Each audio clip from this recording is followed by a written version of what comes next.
And off. Wait for it. We go. Fixed.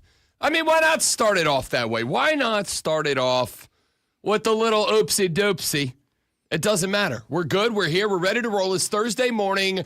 It's going to be lit with a capital L, just like it was last night in Indianapolis, Indiana.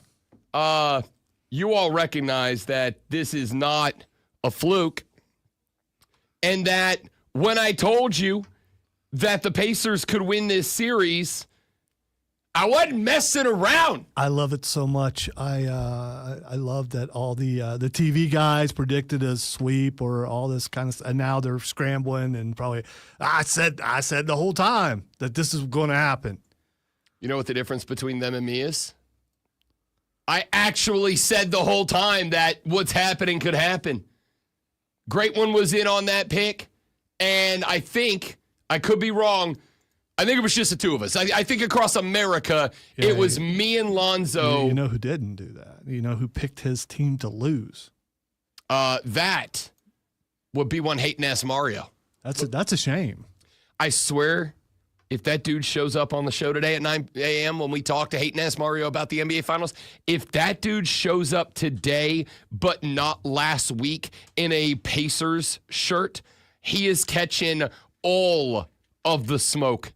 All of it. He's catching all the smoke if he rolls up in a Pacers shirt today.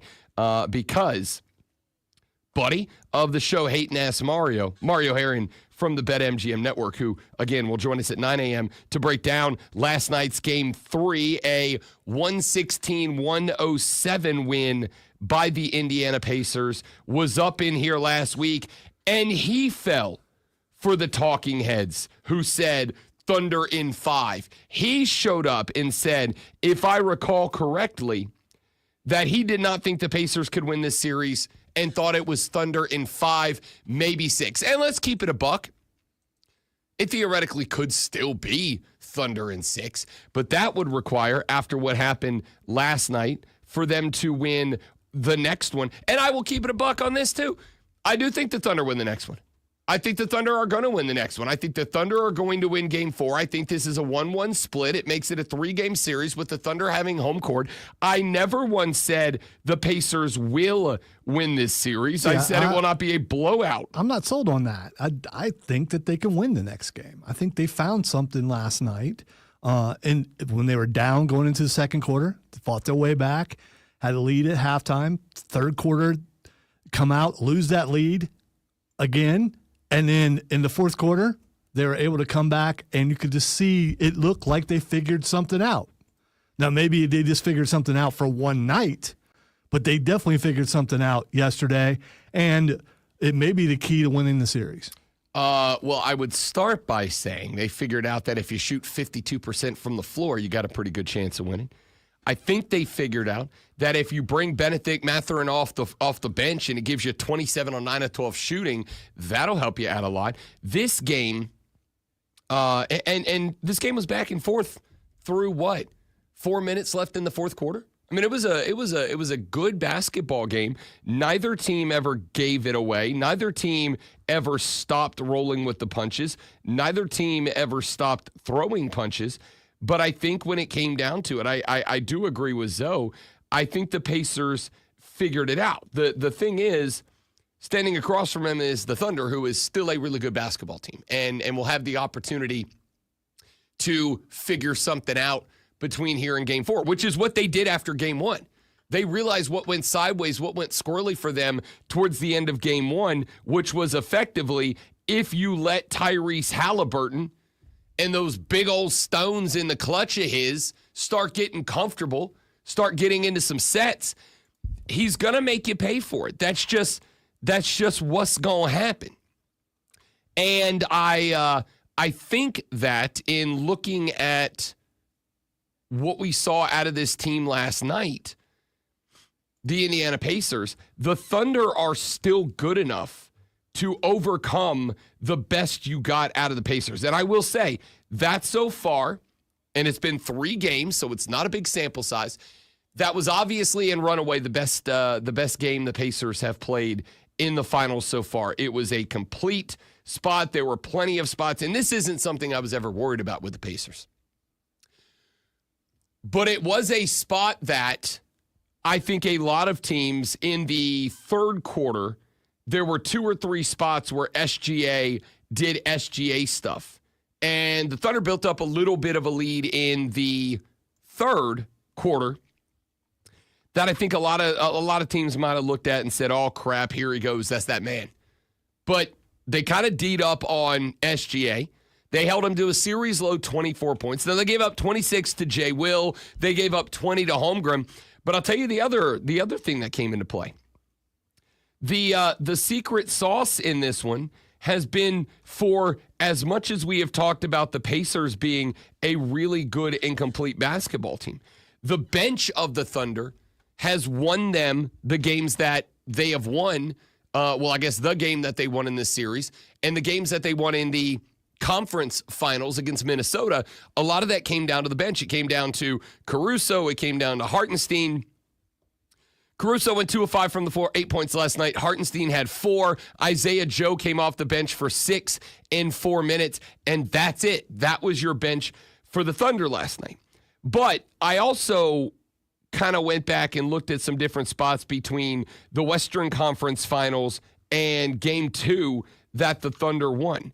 And I think one of the things that kind of jumped out at me was that a lot of the spots where the Cha-Ching Thunder Moneyball bench was doing its thing and responsible for big runs and whatever, a lot of those bench spots came when the Thunder had a lead, when the Thunder were up 10, 12, 14, and they were able to say, bench, just go net zero, right? Like, we don't need you to go out there and dominate.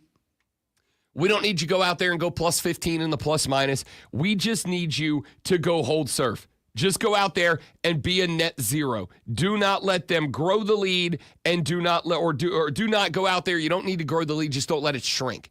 And there's not been a ton of pressure on the Thunder bench to perform in big spots, because ultimately SGA kept coming off the floor to give way to the bench, and they would be up 10, 12, 14. So the bench didn't really have to do anything special. Last night, after the Pacers put up 40 in the second quarter, they won the second quarter by a dozen points. They were up by 4 at the half. Last night, after the Pacers put up a 40 spot in the second quarter, when it got to be bench minutes midway late into the third and then early in the fourth, and granted, the Thunder won the third by 9, but when it got to be the fourth, and especially in those first few minutes of the fourth, when SGA and Chet and the fellas were on the bench, and the bench had to succeed. They had to thrive. And they just didn't answer the bell last night. And it's not to say that they won't again. And it's not to say, again, I think the Thunder probably win Game 4. We got a day to talk about it. That next game is tomorrow night. But I just felt like the Pacers created a world last night where there was a lot of pressure on the Thunder bench to impact the game instead of just hold serve. And they just weren't up to that in that moment. I think you saw exactly what the Pacers' home court advantage was last night. The place was rocking. I think you saw exactly how comfortable the Pacers can be, even if they are down, because they lost the first period by 8. And when they came out in the second, man, like they were just blazing. It was a spot where I think some teams could have absolutely fallen off, and the Pacers were just comfortable. They were just fine with it. And on top of that, they were able to rely on their bench a little bit. Again, you got Mathurin with 27, McConnell with 10, 8 out of Obi Toppin. But Obi Toppin's 8, and I want to talk about that because Obi Toppin's 8, specifically 4 of them in the fourth quarter, I think ultimately were what won this game. He had a putback dunk on a Haliburton miss, right? Haliburton hit a little fadeaway. It bounced way up. And as it was bouncing around, this was a run of like 2 or 3 straight missed field goals for the Pacers. It bounced up off the rim. And as it was coming down, there were like 3 Thunder players under the basket. And I was watching this game from the bed last night.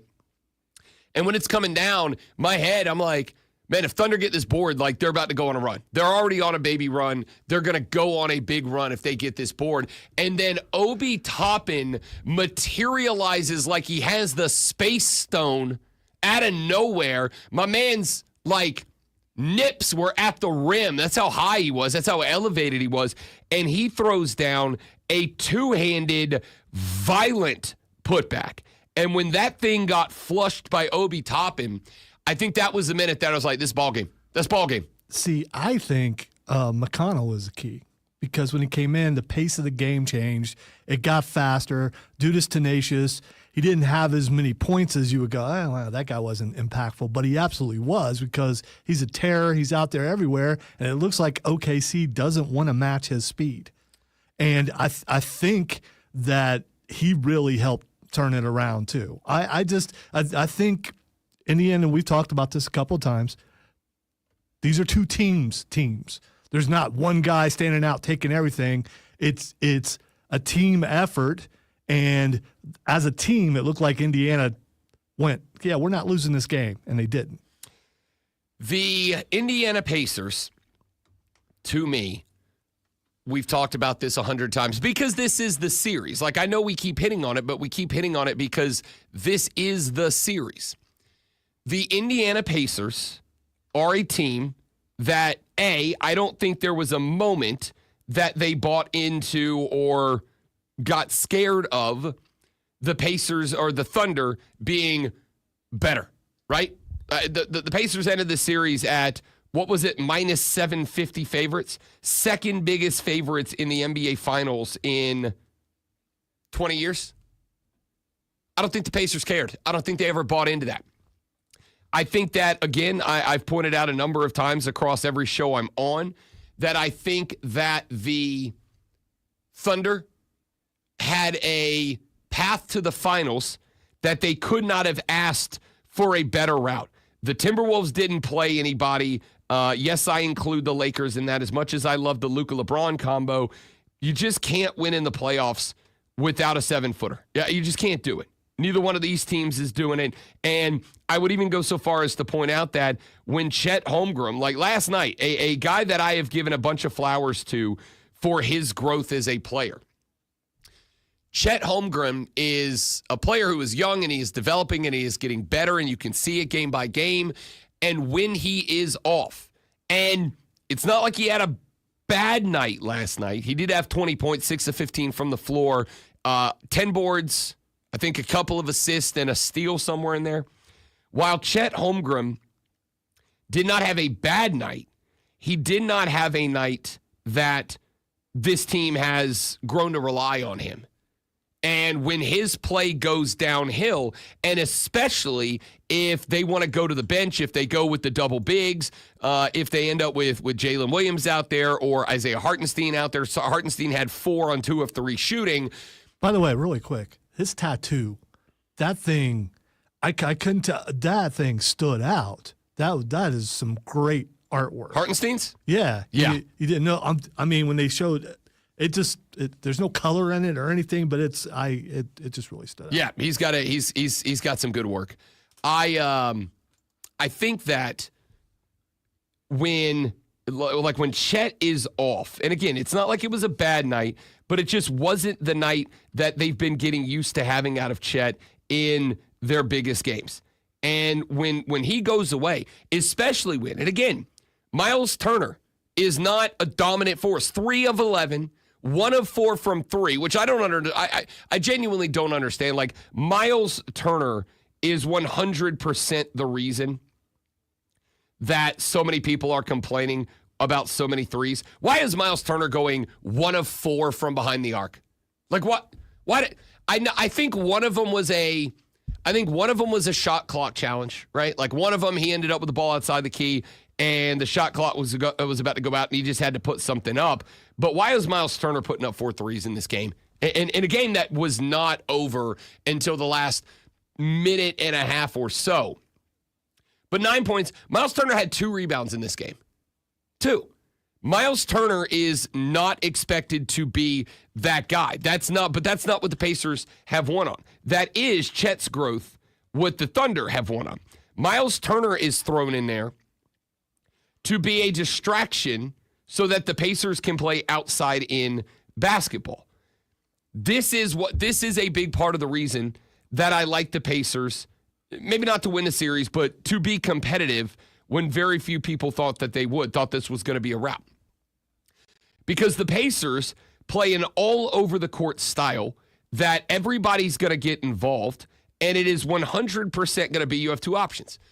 You can guard Miles Turner, in which case he's only going to get, 8, 9, 10 points, but we're going to have guys from around the arc playing into you, and you're going to have to move around us. Or you can leave Miles Turner alone, and if we can create some one-on-one scenarios for him down low, because you're outside trying to defend everybody else wearing bright yellow, then we're more than happy to let Miles Turner get the garbage points, the buckets, the easy bunnies, whatever. Last night they tried to play, or last night they played some inside basketball. The last two games, really, the Thunder have kind of went, like we talked about, that Twin Towers philosophy. We're going to put, at any given point, 7 foot, 7 foot, 7 foot, 6'10", 6'10", 7 foot. We're going to have two big guys down there, and we're going to eliminate that, and that's usually a pretty good outcome for Indiana.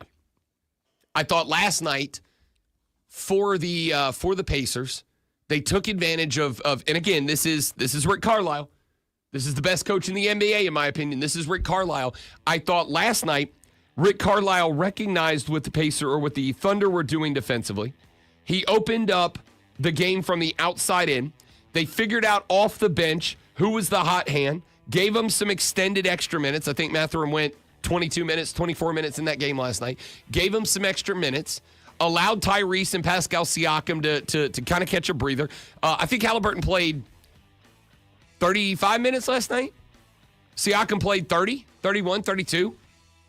When those guys were able to catch breathers in the biggest moments of the game, when SGA is out there playing 42 minutes, like there's a big difference in that. So last night was Pacers basketball. Last night was the game that I expected them to have. I had money on them. They were plus 80 on the just to win. Plus 180 last night. That's a stupid number. This series is never going to get that out of hand. All right, we'll break this down a little bit more coming up later on in the show. Lulu Keston at 8 a.m. to talk Gamecocks. Rashad Beard's got to get moved tomorrow. We'll have him at 8:40. He's got to go into the office today. Mario will be here at 9. Fight Club at 9:20. All coming up. Let's have a day, y'all. The Rob Brown Show is on the Fan Upstate.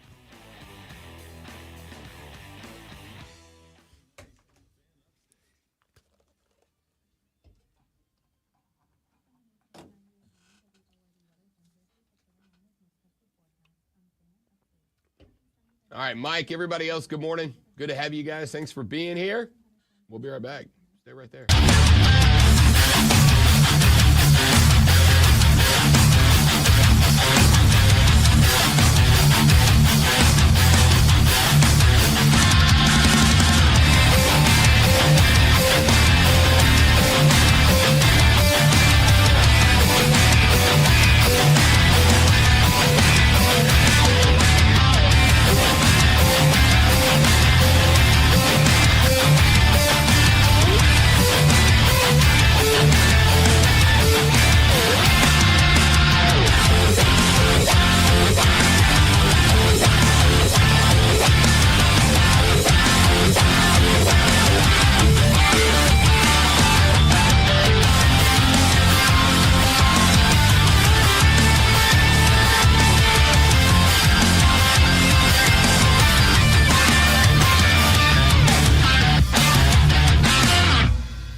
Talking Game 3 reaction from last night's NBA Finals.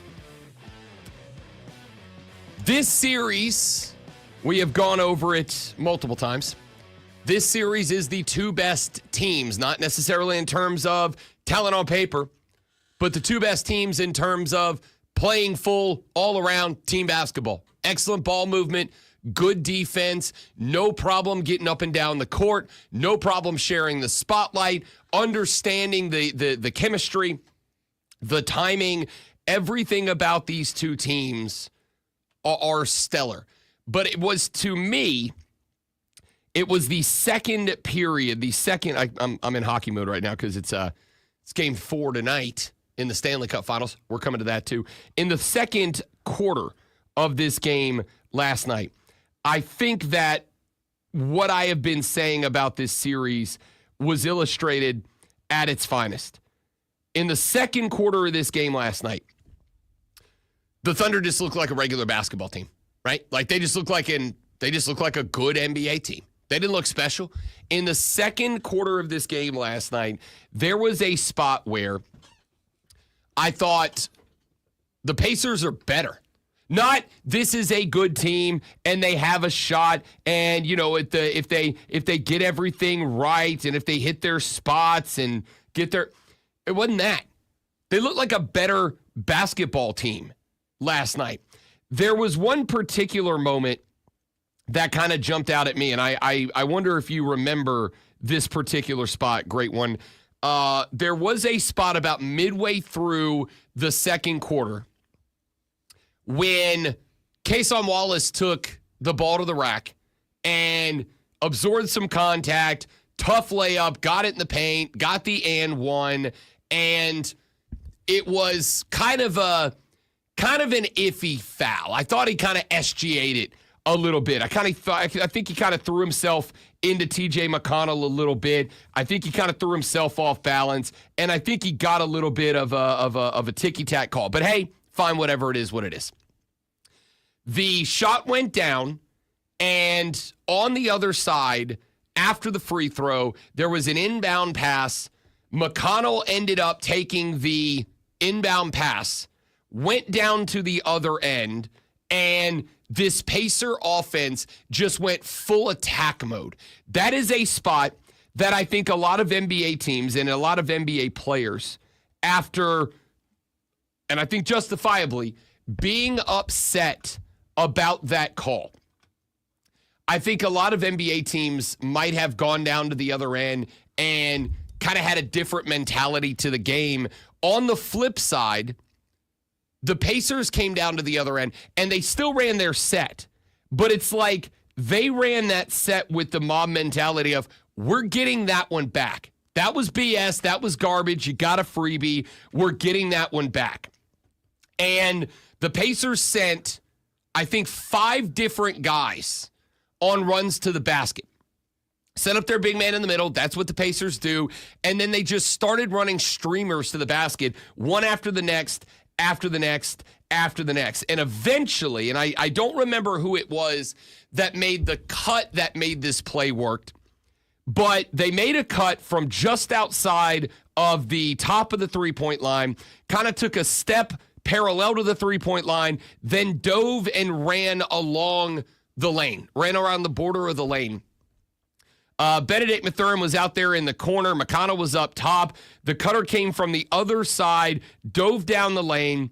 The defender down on the inside stood there, and whoever was there, and I should remember this, but whoever was defending Benedict on the outside saw the cutter, saw that they had FaceTime to the ball, stepped into the passing lane. It left Benedict open outside the three. McConnell saw that, faked the in pass, threw it out to the corner, and of course, Mathurin's got to hit the shot or else it's irrelevant, but he knocks down the three, and you could watch this team kind of all give each other the old, like, that's it, that's what we do. That's what we're going to do here. That three kind of started a bit of a run for the Pacers, who ended up winning that quarter by, I think, a dozen. They had 40 in it.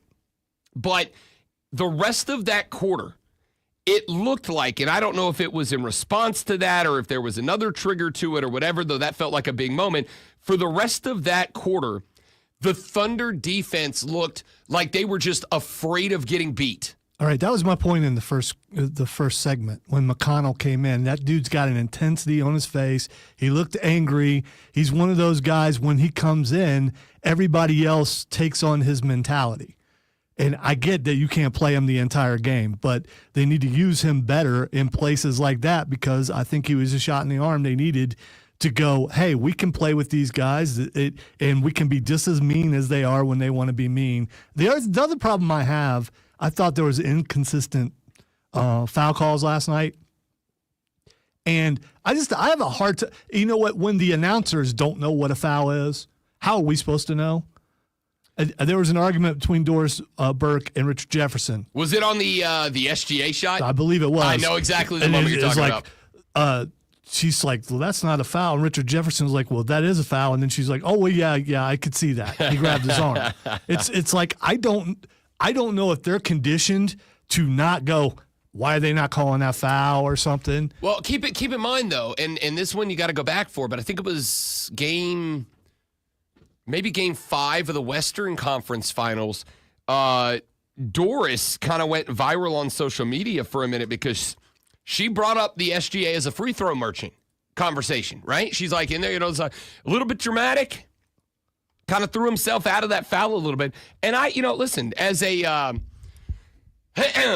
as the designated charge taker of my high school basketball team, right? How do you take a charge?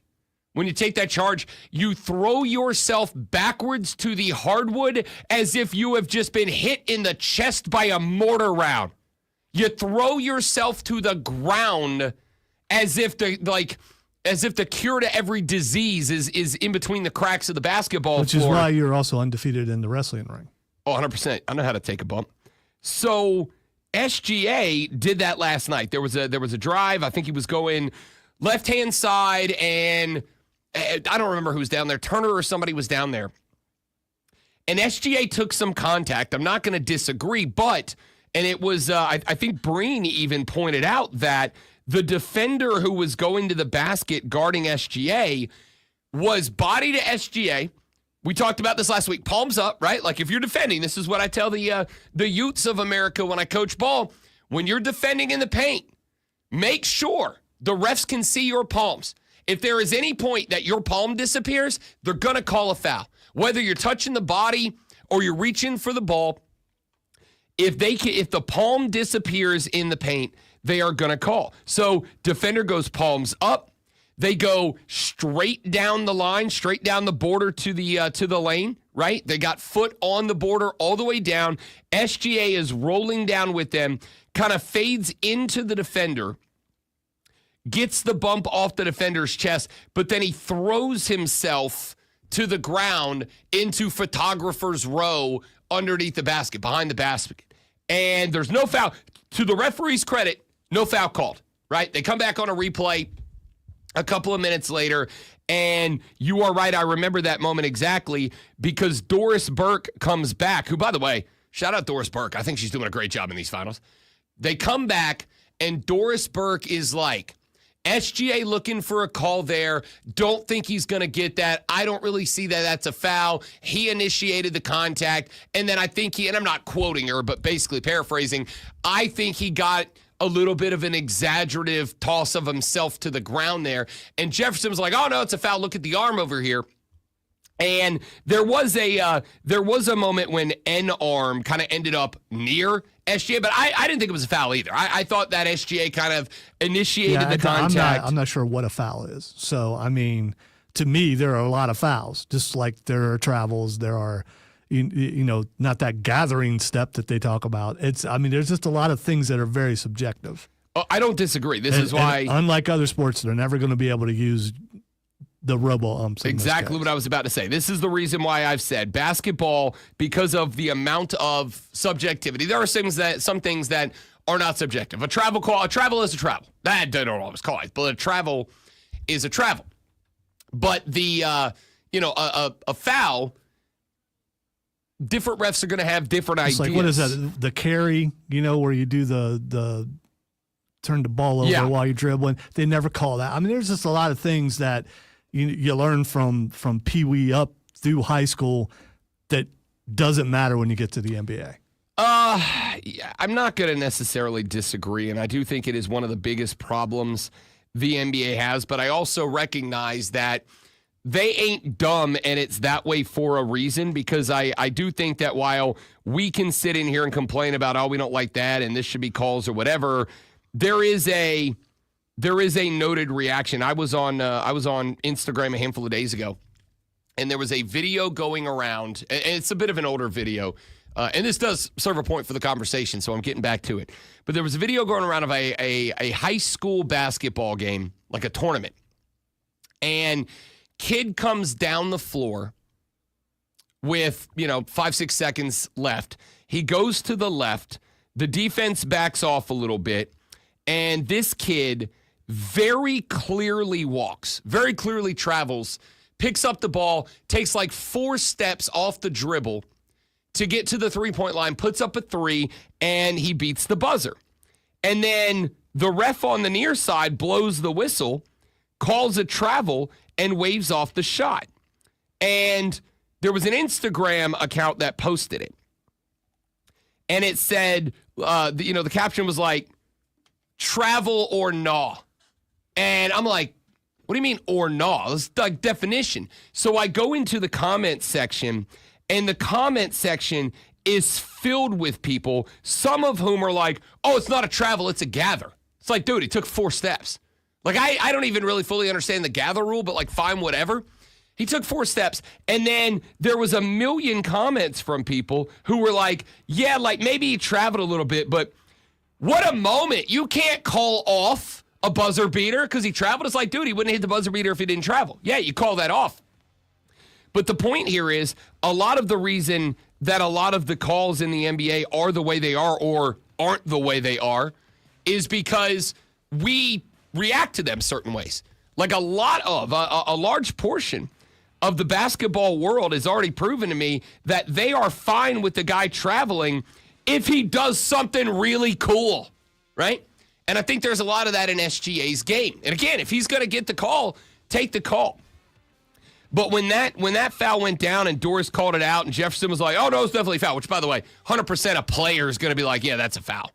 But when that happened, I'm like, yeah, this is kind of where we are. But the point there, throughout that second period, even though the Thunder did come back and the Thunder did end up taking a lead in both the third and the fourth, in that period, I thought the Pacers made the Thunder look like a regular old basketball team, like a good but a regular NBA team, just by not falling for what the Thunder want to do, which is kind of make it physical, kind of get into your chest a little bit and make you back up so that they have room to play offense. The Pacers didn't go for that, and I love that. All right, when we come back here in a minute, we talked about the fact that the NCAA House settlement was coming down the pipe and the next thing was going to be appeals and all that.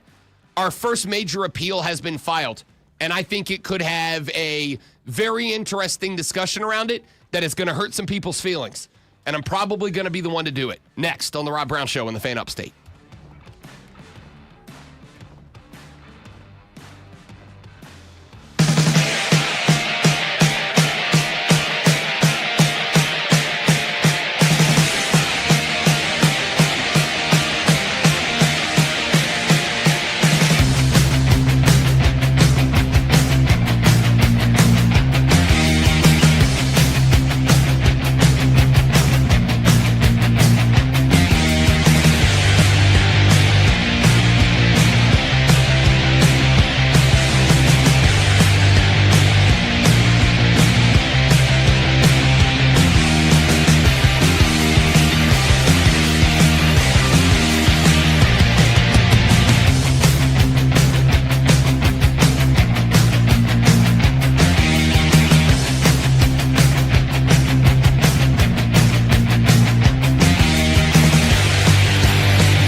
right, people, what's up? How's everybody? How's the chat?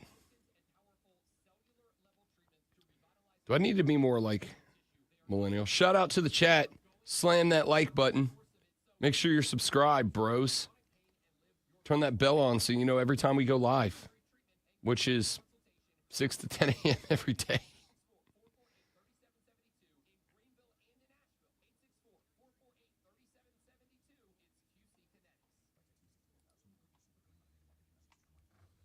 I'm just trying to get to vacation. You don't seem very happy, so I'm just going to be quiet. What do you mean I don't seem very happy? I'm in a good mood this morning. So, it's angry, man. I went back and air checked myself on a couple of segments yesterday, and I'm not happy with myself, but I'm in a good mood this morning. Okay, well maybe you're having sinus problems, but you don't. There's also that. I absolutely am. Because you got some bass in your voice, like you're angry.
Anything else? Mm-hmm.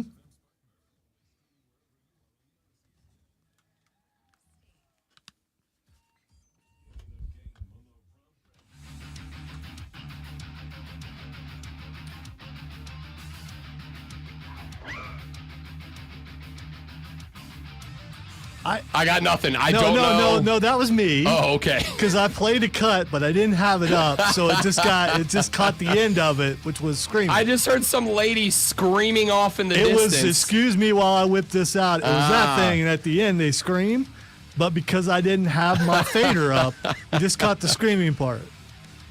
The Rob Brown Show on the radio. It is the Fan Upstate. Rob Brown, the Great Malonzo, and you. 844-326-3663 is the Hub City Spartanburger text line, and it is open for you. 844-326-3663 is the number. You can also utilize that number to call the radio broadcast and be on the air.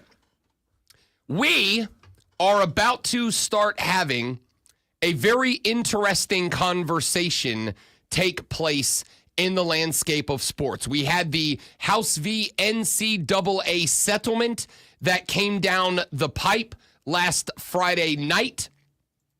And as I told you last Friday night, the next step in this process was going to see what appeals were filed, and with those appeals, if there would be a stop of any type to the House v. NCAA terms going into effect.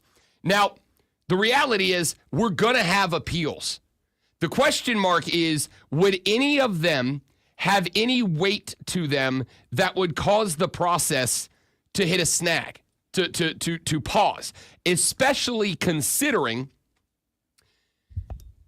how many moving parts have deadlines in the next week, 2 weeks, 1 month, etc., that are critical to the new terms being put into place, for the new processes being into place, for the new rules and regulations going into place, and all of that happening in enough advance of football season that we can enter football season just worried about football. Well, according to a number of legal outlets yesterday, including Front Office Sports, who does report on a lot of the legislative stuff going on around the House v. NCAA settlement.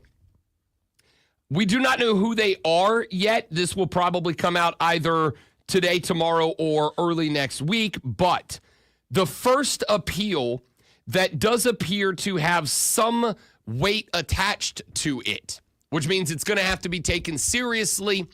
It may very well end up being an appeal that ends up in a courtroom in front of an appellate court, and it may have the power to force a stay of the House v. NCAA settlement. A group of women's athletes are filing an appeal of the House v. NCAA settlement, arguing that it violates the Title IX gender equity statute, according to Front Office Sports. Now, Front Office Sports has not put up any more details about that. They have not put forward any more of what the argument is. They have not talked about what that appeal is actually leaning on in terms of its terms, I guess. That's a really dumb way to put that, but you get what I'm saying. They haven't really put out much information about what the appeal says. Now, Title IX is something that was brought up a lot of times by a lot of folks when this settlement came down, because it is something that is going to be brought into question. We have the $20.5 million revenue split cap that schools in the Power Four conferences are beholden to, and that schools outside of the Power Four conferences are allowed to participate in, though we're not obligated to, allowed to should they decide to. And we all have discussed at length that obviously the majority of that cap is going to go to the revenue producing sports, which effectively is basketball, football, and maybe a smattering of baseball teams for a couple of schools. And that's pretty much it. That's pretty much the list. But one of the big questions that we have had over the past couple of days, and I will also tell you that we are going to try to get an answer to this conversation tomorrow, because we are going to be joined on the show tomorrow, and I'm actually quite excited about this. We are going to be joined tomorrow on the show by two NIL and sports litigation experts. Matt Hand is the president and CEO of Alta Sports. He is going to join us. Alta Sports is a major NIL collective, and Matt Hand is an attorney who runs that collective, who is very dialed into the NIL world. And we are going to be joined by Norm O'Reilly, who is the dean of the College of Business and the executive director of the Center for Sport and Business Innovation for the University of New England. He is going to join us on the show tomorrow. Both of them are confirmed. I will let you know the times. We are in discussion to figure out exactly where they slot into the show. But I can tell you that Norm will be joining the show sometime tomorrow between 6 a.m. and 7:30. And Matt Hand will be joining the show somewhere between 8 a.m. and the end of the show. So we will have the NIL and the House v. NCAA settlement discussion with somebody from the athlete side in Matt Hand and somebody from the legal and business side in Norm O'Reilly tomorrow morning on the show. I'm actually very excited about both of those conversations. So one of the discussions, and we will ask tomorrow Norm O'Reilly about this, is where does that revenue cap fit? Does it fit? Is it beholden to Title IX obligations? Of course, Title IX, the federal mandate that schools must provide equal access and resources for women's sports as men's sports if they are receiving federal or state funding. And obviously it's a lot deeper than that, but that's just the 10,000-foot view of it. And so the question mark is Title IX going to obligate that 50%, 10%, 20%, nothing is given out of the revenue split to female athletes on campus? Because my suspicion is going to be that a part of the appeal that we are getting that is going to come down in the next couple of days from a group of female college athletes is going to be, hey, we're entitled to some of that as well. And the argument I think you're going to hear from a lot of people. I do not know if this is the argument that the colleges are going to make. Is going to be, if you want a part of the revenue share, you have to generate revenue. Football, basketball, and maybe the occasional baseball team are going to generate revenue for schools, by and large, with the exception perhaps with the growth of women's basketball lately. And maybe, I guess to some degree, the Women's College World Series, which averaged, I think, 1.3 million viewers per game through the finals. The game 3 of the championship between Texas and Texas Tech, I think at its peak had like 2.1 million viewers, which is not nothing, and it is growth in the popularity of the sport, but it's not getting anybody any massive TV deals, right? That's football. That's basketball, specifically the March Madness tournament. Maybe when we get updated numbers, and I suspect that because of this appeal, we probably will, perhaps there's a chance that the women's March Madness tournament starts to generate enough income that they could argue for a bit of the revenue split there. But I found out yesterday, and again, this is coming from somebody who is an advocate for women's sports. Last year, there was one women's athletic team that generated revenue. Nebraska's volleyball team. Across all of sports. This is what I have to go do a little bit more fact checking on this. My source, my two sources I saw yesterday were that last year, one individual team actually generated more money than they cost. And that was Nebraska's women's volleyball. Remember, they were on that tour where they were doing like, I think they played in their football stadium. If I recall correctly, I think they played in Michigan at the Big House, like in the football stadium at one point. Nebraska's women's volleyball team brought in enough money to be considered a revenue positive last year. Outside of that, while I am a fan and proponent of them, women's sports, by and large, just doesn't generate revenue. But they're going to make the argument that even if they don't, women's sports are part and parcel to the overall athletic department of a school, and therefore they should be entitled to some portion of the $20.5 million revenue split. This is why, even though I am in favor of the revenue sharing concept, I prefer to lean on NIL, because NIL allows athletes to make as much money as they can with their own brand. The one thing the school does not own is their name, image, and their likeness. So I don't have an issue with that. I know you're saying that, but how well do the women's teams do right now with NIL? That would probably be on a school-by-school, athlete-by-athlete basis. I expect that. We know Cam Brink was making money when she was playing college ball. She was on that New Balance scholarship or New Balance NIL, just like Cooper Flagg was. I have to imagine that there are or will be and have been a couple of USC, South Carolina women's basketball players that have gotten some love. Now, I will say this, USC basketball, South Carolina women's basketball this year was obviously one of the flagship teams in women's basketball, but they didn't really have that one superstar this year, right? They didn't have a Caitlin Clark. They didn't have a Paige Beckers. They didn't have a Cam Brink. They didn't have a Juju Watkins. They didn't have that one player.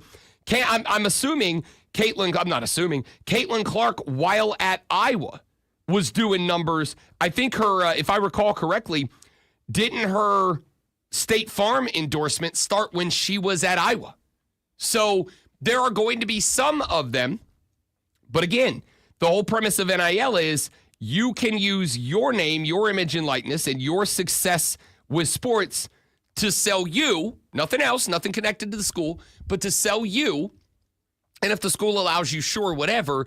But the revenue sharing thing, this is going to be, while I am glad that it is happening, and I do think with as much money that we have seen thrown around in the world of college football, in the world of college basketball, with as much money that is thrown around, I think the people who actually perform so that we have the product that we spend as much money as we do being involved with and watching on TV and generating those tens of billions of dollars in TV contracts. So I'm looking some things up, and there are some players that look like they make more money than their team does.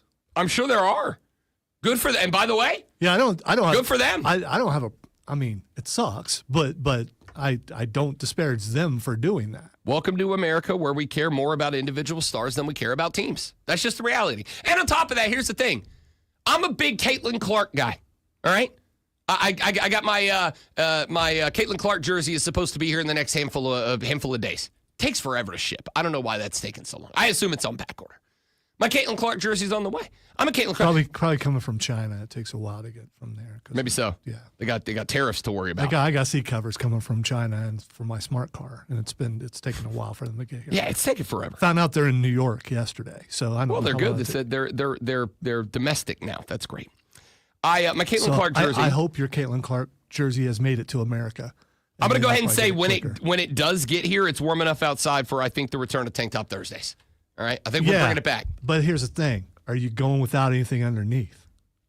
Yeah, that's a tank top. That's what I did last year. Did it last year. We're bringing it back, baby. Okay. And the Red Fever 22 jersey is going to be the debut jersey for Tank Top Thursday this year. So my Caitlin Clark jersey's on the way. And the point here is I am a Caitlin Clark stan. No bones about it. Got no problem with it. I'm not an Indiana Fever fan. I mean, I like him because Double C plays for him. I'm an A'ja Wilson fan. I love watching her ball out. She's having another season. A'ja Wilson. I love A'ja Wilson. I am not an Aces fan. I love Paige Beckers. I'm not a Dallas Wings fan. But when Caitlin Clark was at Iowa, I'm not an Iowa fan, but I love Double C playing ball and playing college hoops. So it makes sense that she would make more money than Iowa basketball would. And that's why this appeal is going to be so interesting. That's why this appeal is going to be so interesting, because the argument's going to be, in order to revenue share, you got to bring revenue. And the women's sports just do not. So take your NIL, be happy with it, bust your ass to build a brand, make money over there, and it is what it is. But I don't know if that's what the appeal argument is going to be, and I don't know if that's going to stand up in a court. You know what I do know is going to stand up? The performance of this Sports Flash. Yeah, because I almost said something I was really going to run and take back there. Well, I'm glad you fixed that. And plus, I'm not standing up to do it. I don't think I can read and stand up. Maybe I can. I don't know. The Indiana Pacers are back in control of the NBA Finals with a 116-107 win last night over the Oklahoma City Thunder, and now lead the series 2-1. Tyrese Halliburton had 21 with 11 assists, and Pascal Siakam had 21. Game 4 is tomorrow night. The Atlanta Braves picked up a 6-2 win at Milwaukee yesterday behind a complete game effort from Spencer Schweilenbach, who allowed just 5 hits and 2 runs while striking out 9. Atlanta's offense collected 10 hits, including a pair of 2-run home runs, that's also known as home runs, from Ronald Acuna Jr. and Michael Harris II. Former South Carolina Gamecock and 3-time WNBA MVP A'ja Wilson left a 97-89 Las Vegas Aces loss to Sparks last night with a head injury. Wilson was struck in the face while defending a drive. She's going to be reevaluated today. It was a little bloody.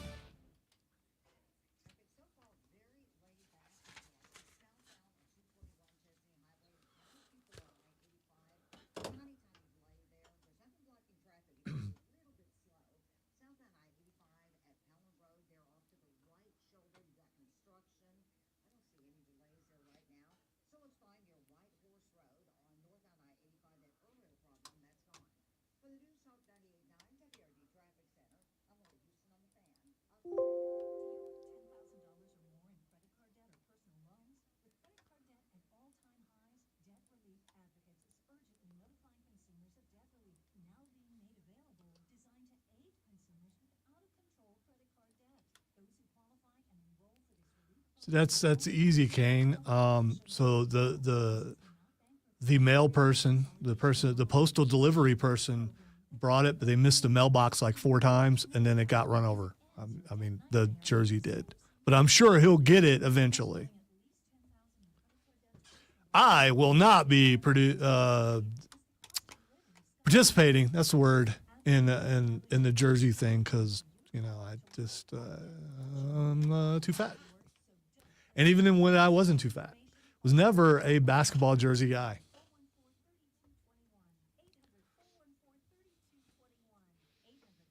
Back in high school when I was svelte and in great shape, and in college when I was svelte and in great shape, with more half shirt, I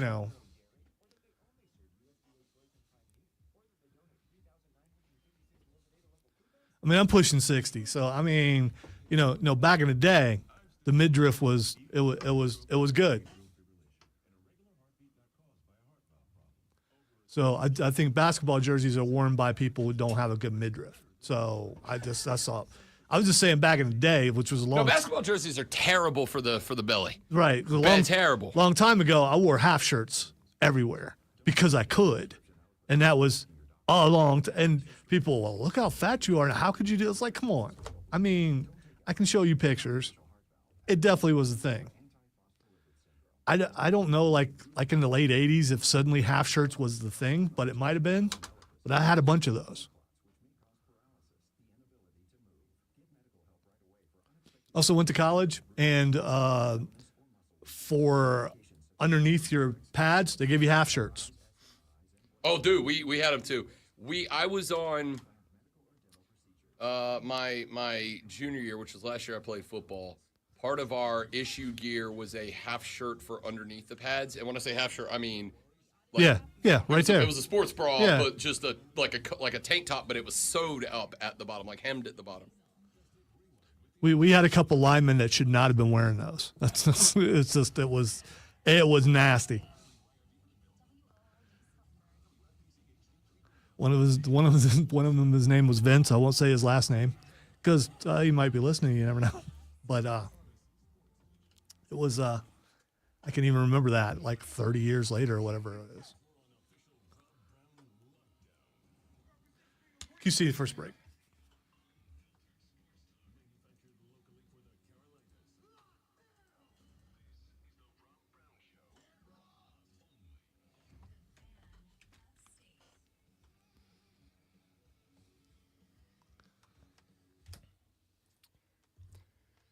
The Rob Brown Show rolls on. Rob Brown, the great one, Lonzo, and you.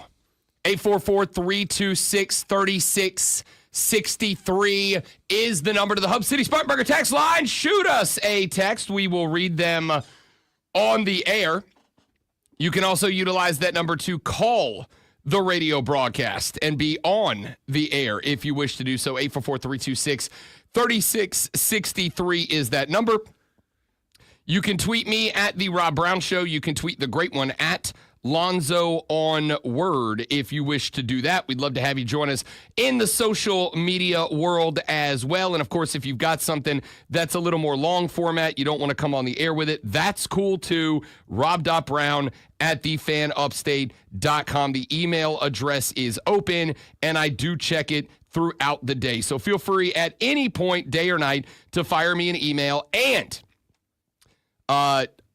use the voice notes function on your phone. All right. I think I've decided that I really want that to be a thing. We had the Ray Memorial Hotline working for a little while. Unfortunately, that went by the wayside. It died too. Yeah. Yeah, I mean, Because, and I've come to the conclusion, and it may just be me working on a conspiracy theory here, but I've come to the conclusion that a lot of people in this industry are like, They are afraid to have people on their show, to have callers and listeners on their show, unless they can control them, right? Unless they can have somebody on the dump button or on the hang up button. And that's why their calls primarily or exclusively.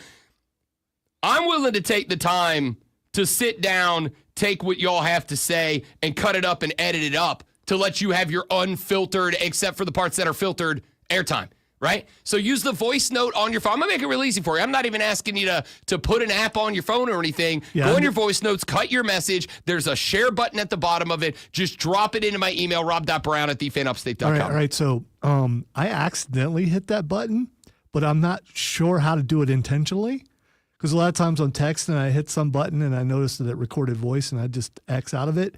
I have no idea how to do that. You're on an iPhone, right? Yeah. And listen, it's probably pretty easy, but I think I'm putting this out that I'm running big time technical stuff. So it isn't like, I'm an old guy who doesn't embrace technology. I just have never tried it before. So I'm not quite sure where that button is on an iPhone. Should be an app just called Voice Notes, I think, or Record or something like that. There's a whole app for it. It's great.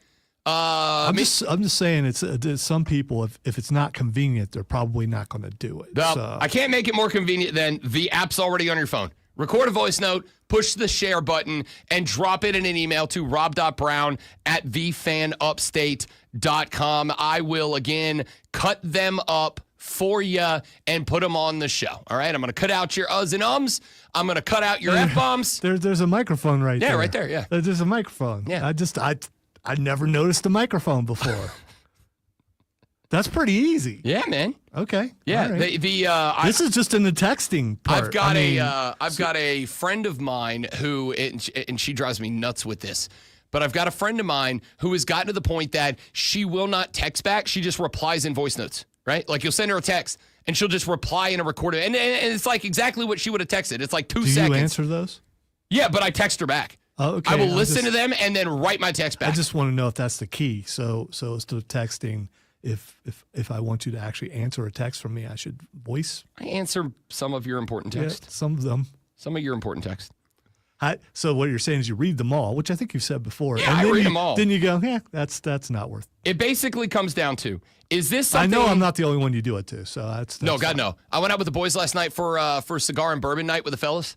Went out with Keegan and Andrew and Chris, and had some pre-NBA Finals Game 3 cigars and bourbon last night at a local cigar shop.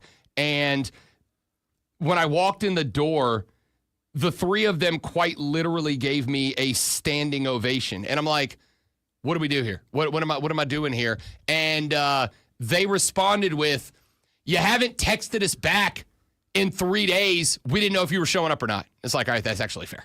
Basically, if it's important, I'll fly a text right back to you in a minute. If it's not, I'll tell myself, all right, we got to circle back around and respond to this later, and then I'll forget to do that. That's how it goes. Hey, it's 7:05 in the morning. That means that you have less than 55 minutes until you have to get to the office, and you got to respond to those passive-aggressive emails, and you got to set up your schedule for the day, and you got to do all the boring, bland stuff that nobody wants to do. But good news, my dear friends, that also means that you're about an hour and 15 minutes away from taking that first break of the day, walking down the hallway, heading to the break room where you're going to meet up with that one coworker that you can at least tolerate because they like to also take their break and talk sports. And if you're going to talk sports with that one coworker that you like and maintain that fabulous relationship of, hey, I don't hate you, and that's a good thing, you got to know what's going on in the world of sports. And if you got to know what's going on in the world of sports, well, we got you covered with this. Are you ready for the playbook of the peculiar, the almanac of the absurd, and the encyclopedia of the extraordinary? Well, you better be, because we're diving headfirst into the 3 top stories that will have your coworker saying, "Burn it down! Burn it down!" Their first bathroom break. No. Here we go. Welcome to the water cooler cheat sheet on the Fan Upstate. It is the water cooler cheat sheet, the top 3 sports stories that you need to know before you get to the office this morning and start talking sports with your coworkers. When you do, this is what you'll be talking about. Let's get to item number 1.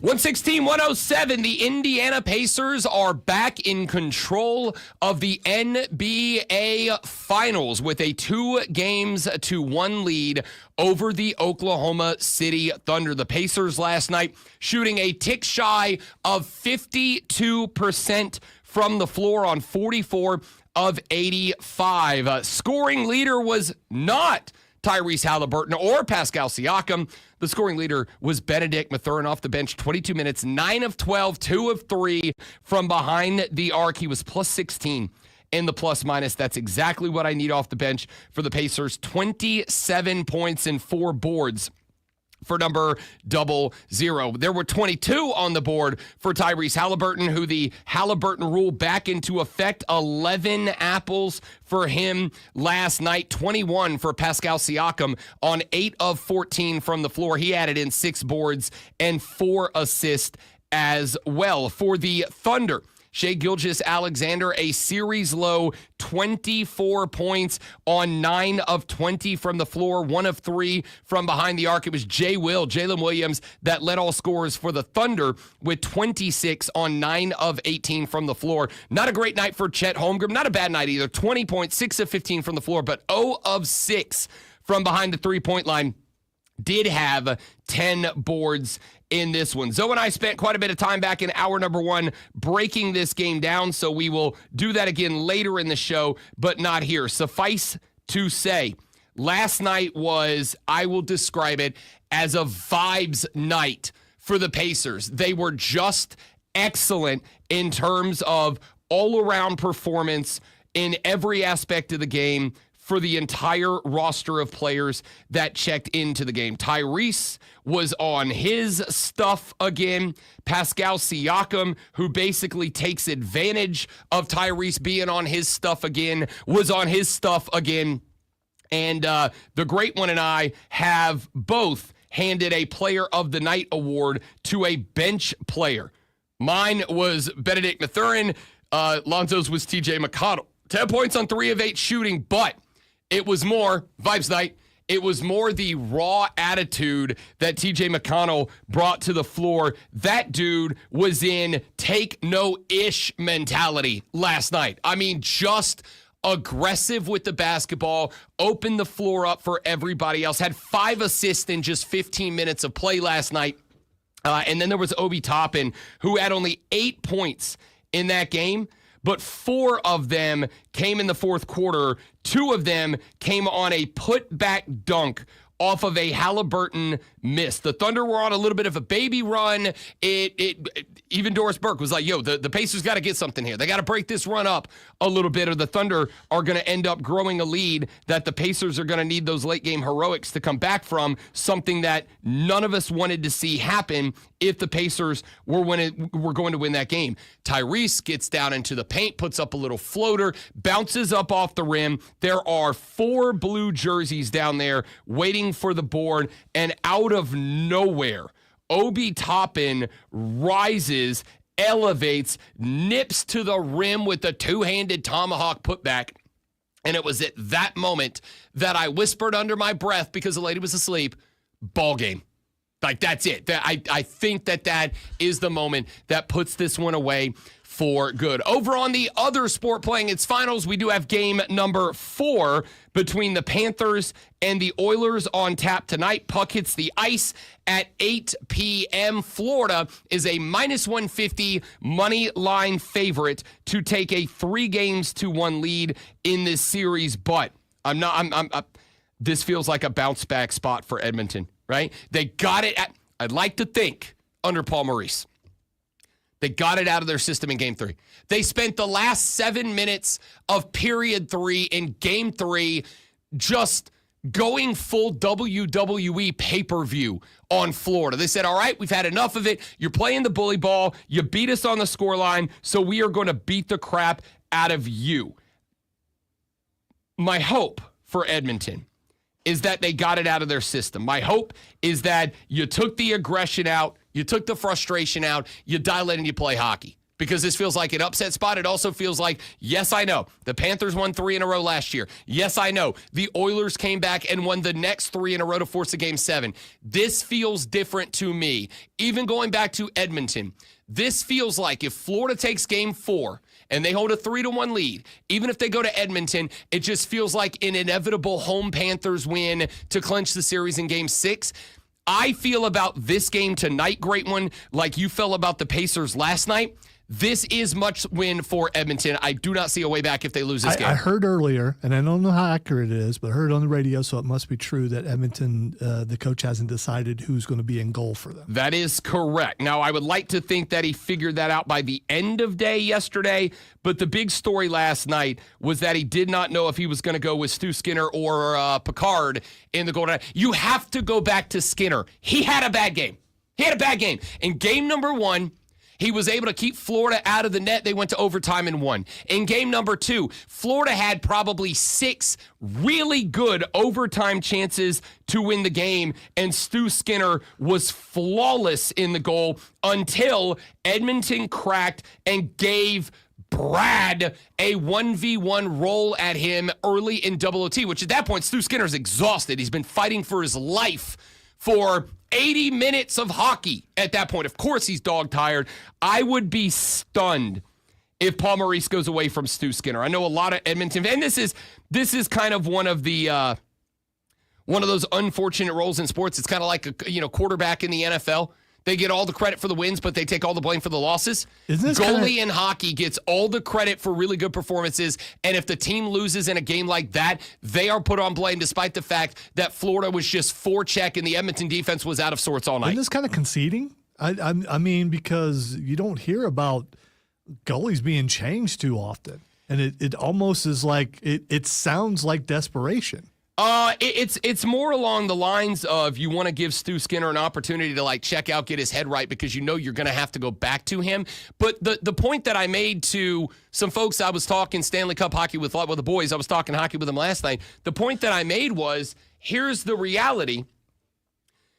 Picard got beat when he checked in for Stu Skinner too. He gave up 2 goals as well, right? It's not like you took out Stu Skinner and then Picard came in and was a beast in front of the net. And they didn't. They scored 2 on him too. Why would you go away from a guy? Skinner struggled at the beginning of the playoffs, but Edmonton got through it. He was absolutely lights out in the second and third series. He was fantastic in games 1 and 2. He had a bad game. Now maybe you look at him and maybe Stu Skinner has streaks. Like if he has a bad game, he's due for 2 or 3 more after that. And you want to try to nip that in the bud, B-U-D, not butt, bud, but. Somebody said to me, nip that in the butt legitimately 2 days ago, and it blew my mind. Yeah, well, maybe it was a speech impediment. Bud. No, it wasn't. I know this guy. He's very smart. It blew my mind.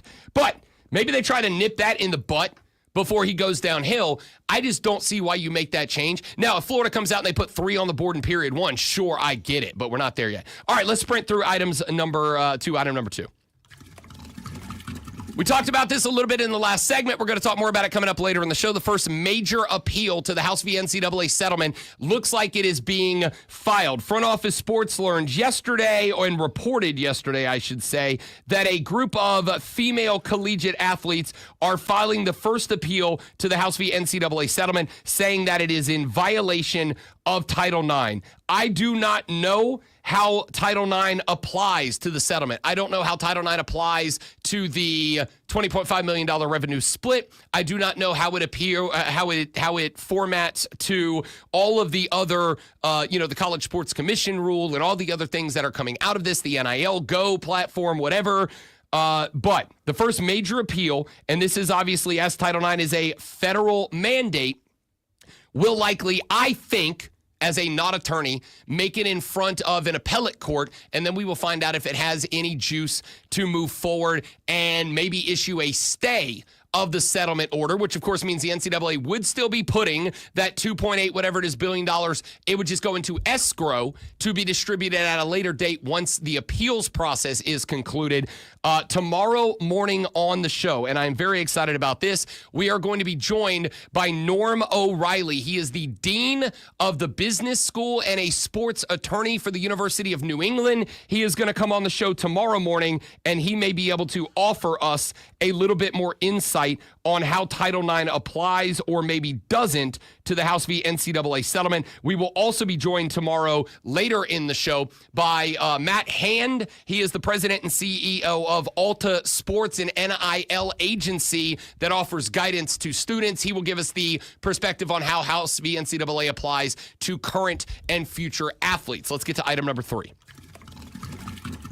Very quickly, because we will be talking about this, and hell yeah, Daytime Sports will be addressing some of what happens today in round 1 of the U.S. Open at Oakmont. Why am I excited about this? I explained it to you yesterday. Oakmont is a golf tournament that has me excited about grass growing. You know, the thing we use to describe something that's not interesting? Yeah, it's interesting this week. 5 inches of bleep you grass surround every hole on this golf course. Bryson DeChambeau said it is going to be the toughest tournament of the year. Tiger Woods called it the toughest golf course the boy will play. Rory McIlroy said this will be the toughest tournament any of the guys play throughout the year. We got some early tee times. As a matter of fact, golfers already on the course. We have had 4 groups go out, including the one that is teeing off right now with Harris English, Lonzo's boy Tommy Fleetwood, and Keegan Bradley. Coming up here in about 11 minutes, Xander Schauffele, Jose Luis Ballesteros, and Bryson DeChambeau, your reigning, defending U.S. Open champ, will go out. Some other notables, Wyndham Clark, Matt Fitzpatrick at 7:40. We will have, I saw Rory McIlroy earlier. He's going a little bit later on, I believe 8:40 this morning.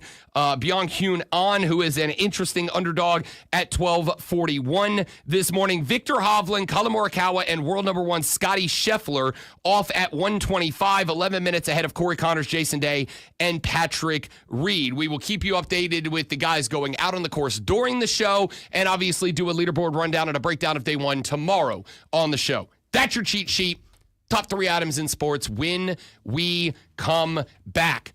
I'd like to talk a little bit more about the U.S. Open. Not going to do a ton of golf today. I'd really, honestly, rather you just watch a handful of hours of the U.S. Open and address it tomorrow. But there are a couple of things I want to talk about. Scotty Scheffler and Rory McIlroy at the top.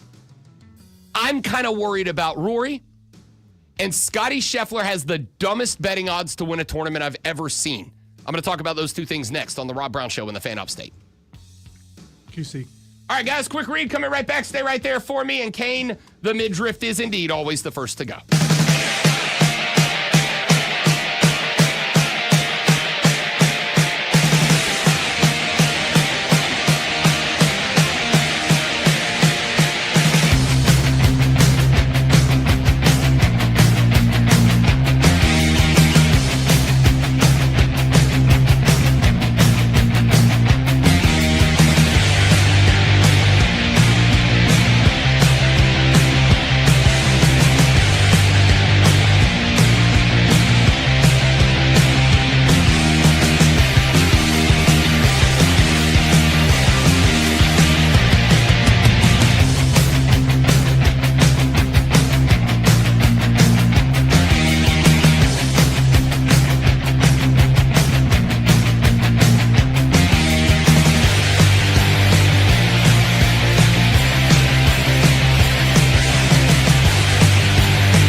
I think we got to talk about it. I think it is a worthwhile topic.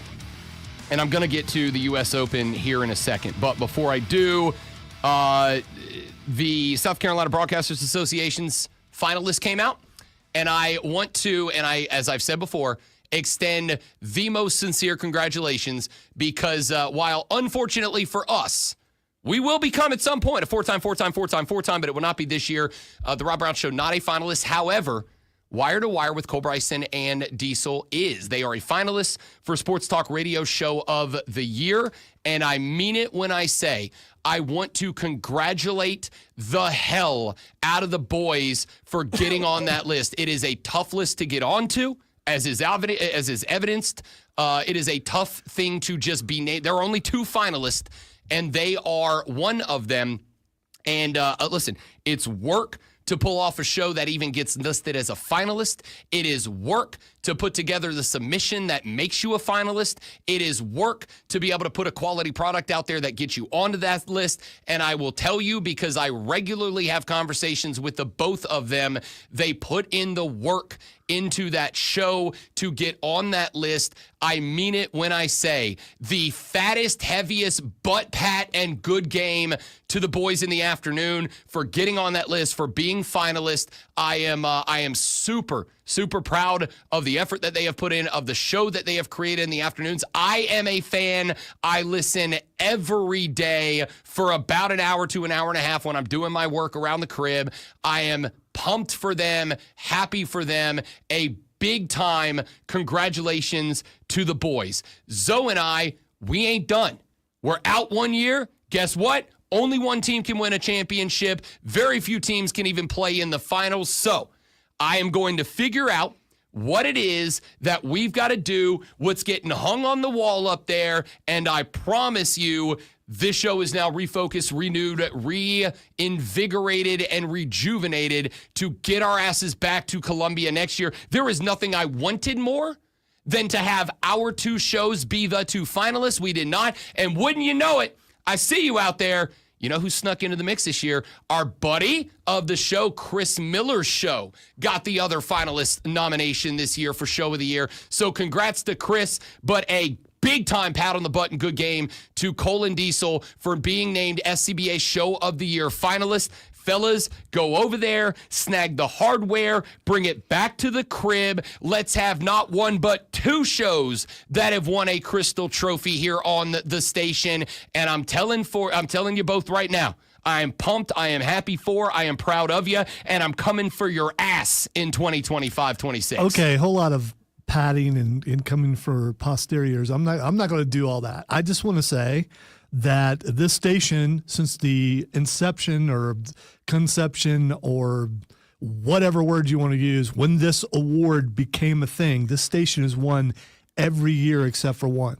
So go there, get the trophy. I'm not going to say I'm proud of you. I expected you guys to be there. You've done a great job for this last year. Disappointed that we didn't make it, but hey, as Kansas City Chiefs have showed us, it's hard to three-peat. It is hard to three-peat. It's very hard to three-peat. Last time we lost, we came back and won 2 in a row. Yep. So there you go. I hope you go and have a good time. And in the end, there can be only 1 trophy. So good luck figuring out who gets to keep it. That's all I'm saying. I am beyond proud of those 2 fellas. Like I said, and I mean it. They put in effort, man. They put in work into that show. I think they do an absolutely fantastic job. It does not shock me nor surprise me in any way, shape, or form that they are there. My call from the beginning was we are going to be the 2 finalists. Zoe and I are out. Now we'll point it out, much like as Zoe has mentioned with the chefs, it is hard to three-peat for a variety of reasons. I am absolutely, for my own ego, going to claim voter fatigue. All right, we're Nikola Jokic right now. Which Jacob just pointed out on the stream, and it is a thing. Yeah, I mean, it's voter fatigue. We got it 2 years in a row. I can understand wanting some fresh. I'm not saying that we didn't get it because of this. I'm saying that's what I'm telling myself. It's voter fatigue, all right? Nobody, once you get to, much like I told Zoe in the run-up to the Super Bowl, once you have some level of sustained success, you become the bad guy. That's just how people work. We love a dynasty until we hate the dynasty and we want to see them fall. I'm not saying that is what happened. I'm saying that's what I'm saying is what happened. But Chris Miller is obviously, as I mentioned many times, a freaking icon in sports broadcasting in this state. So the fact that he put in and got a finalist nod, zero surprise. Shout out Chris Miller, one of the kindest, most compassionate, nicest people I've ever met in this industry. And that was just a slip. He's met him many times. Yes, it was. I love Chris Miller. He is an absolute dude. In fact, he texted me when the finalists came out, and he's like, "Would you guys not submit this year?" And I was like, "No, you bumped us, man. You bumped us." But no, congratulations to Chris. Love Chris, buddy of the show, phenomenal dude. And Diesel and Cole absolutely put in the work and the effort to not just create a show that is worthy of that trophy, but a show that is going to go over there and, fingers crossed, earn that trophy and bring another one back to the Fan Upstate. So congrats to the boys. I have one more thing that I want to say. All right, so there is a tradition that Rob and I have upheld, and I hope you guys do it too. I haven't looked to see what the theme is. I expect greatness, though. But you got to go with the theme, man. Don't do I'm going to dress up and wear a suit unless that's the theme. Go out there and go all out and show out to where when you walk in that room, people go, oh, because that's what we have done every time. I texted Diesel and I said I have increased the wardrobe. I have 3 colors of sequin jackets if you'd like to borrow one. And he said no. Yeah, I think he'd probably rather die than do that. Yeah. But that's just me. No, like I said, and I mean it sincerely, those fellas put some effort into that show, put some effort into that product. They do a stellar job. There are elements of that show that I am a huge fan of. Okay, I just looked it up. What is it? Just because I stayed away from it because I was a little hurt. But yeah, of course. It's Speakeasy is the theme. Oh, son of a! That's my thing, man. I know. That's my thing. Are you kidding me? What We'd have is looked that? like some badass 20s gangsters up in there. Yeah, you could have went. So listen, here's the thing though. Diesel in a bolo hat.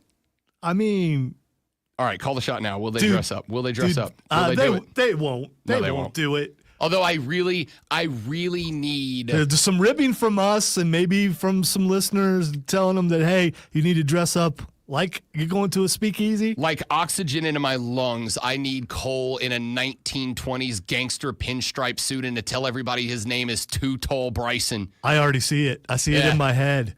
Yeah, that Too would Tall be Bryson. That would be amazing. All right, congrats to the fellas. They have earned this. Zoe and I, I'd be lying to say that I'm not a little butthurt we didn't make it, All right, but I it will also tell I'm you more than that. I'm devastated. I'm definitely bummed out by it.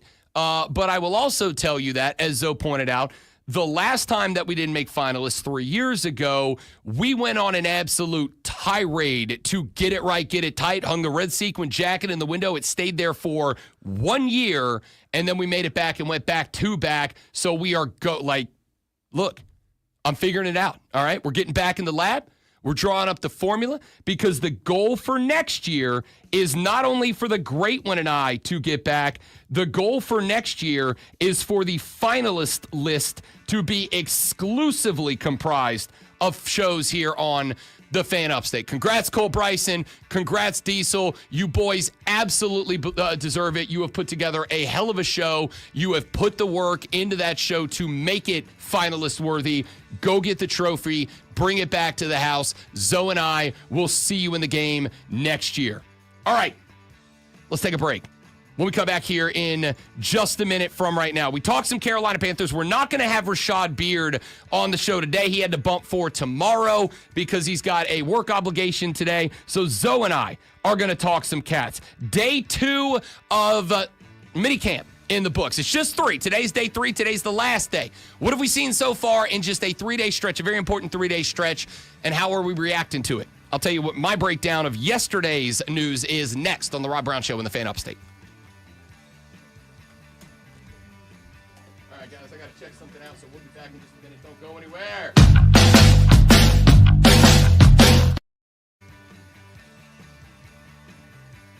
Well, we came right back. Oh, I pushed the space bar. Sorry. And also, you can continue to comment while we are on the waste screen. We do see it. We will come back and address it. Stay right there.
going to circle back around to the U.S. Open coming up here in just a little while from now because I do want to see a couple more guys get out on the course and their reaction to it. It's going to be violent out there. Like I said, the best part about this tournament is that for those of us that are golfers, and I'm not a good one, but for those of us who are golfers, the mental breakdown that we have when we have an awful drive and it ends up 10 feet out into the sticks and we got to figure out what the hell we're going to do now, these guys are going to face that, which is something that they face maybe once or twice a year. Like maybe a real bad shot at Augusta forces it.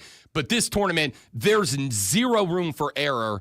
And you are going to see a lot of golfers that are going to have the same mental breakdowns and challenges that those of us that are average day-to-day regular dude golfers deal with once a hole when we go play our bi-monthly 18. So I'm going to circle back to that. I want to see a couple more guys out there and how they respond to the conditions at Oakmont before I start to kind of form an opinion about it. But I do want to talk some Carolina Panther football because Rashad Beard, who ordinarily joins us at 8:40 on Thursdays, has requested to be pushed to tomorrow. He's got a work obligation, so he will join us tomorrow to break down OTAs in full. I do want to talk about what we have seen so far out of the mini camp for the Carolina Panthers. And there has been one theme that I have noticed that has jumped out across the handful of reporters that I follow that are covering mini camp. And you do have to keep in mind that mini camp availability is usually limited. They usually have an open portion of mini camp for reporters, and then they close a portion of it for minicamp reporters. So we are going off of limited access and information. They basically have a media available period at the minicamp, and then they close it, and then they do press conferences afterwards. So you get to see a little bit, then you don't, then you get to hear from the players and the coaches. And there is one thing that I have seen that has kind of been a theme, a trend, something that has been noted by many of the folks who are covering this event. And with the acknowledgement that even amongst reporters, one thing that is very dangerous, and I have talked about this on the show this week a couple of times, is the regurgitation of certain takes, right? Like somebody who covers a team says something about it, and then that is, that's picked up and run with everybody as if it is gospel. I have pointed out that I think that is what happened in the discussion around the NBA Finals. A couple of the big talking heads came in and said, hey, look, the Thunder are just them. They're untouchable. They're winning this game or this series in 4 or 5. And I said before the series started, I think the Pacers, are closer than anybody wants to give them credit for. And I think a lot of people don't put the time into actually watching and breaking down the sport. They just hear a take, kind of put their own spin on it and run with it, which is why I thought the Pacers are in this series. I think they can win it, and I think that they will make it a competitive series.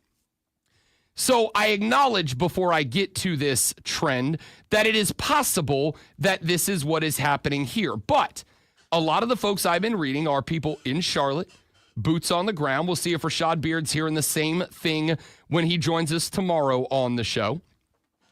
But the theme that I have noticed running about coverage of this minicamp, not necessarily the rookie minicamp, this minicamp that is taking place Tuesday, Wednesday, and today, just the 3 days. The one thing that seems to be a running trend is that there is a little bit of attitude to this team. There's a little bit of bite to this team, including on the offense. So we cover this team extensively and closely every single year. Since Dave Canales took over, and with the notation that while I appreciate Dave Canales, the media guy, because I think he has been probably the most open coach in terms of not relying on coaching cliches since like Sean McVay in his first run, those first couple of years with the Rams. I think Dave Canales has probably been the NFL coach least reliant on coaching cliches, the most open, willing to actually talk and break down ball. And I know that puts a lot of people off because Canales, when he talks about ball, he talks about ball like a guy who knows ball, right? Like he's using the terms and the jingo. And if you don't get it, a lot of what he says might go over your head. But I appreciate the fact that he has those conversations. He's willing to talk about systems and tactics and implementation and what he expects to see beyond. Well, I want the boys to go out there and work hard. We're going to outwork everybody, which is, what every coach says. He actually starts talking about, here's the thing we're seeing out of BY. He's improving on the 3-step, the 5-step. He's improving on the out routes, the ins, whatever. He talks ball.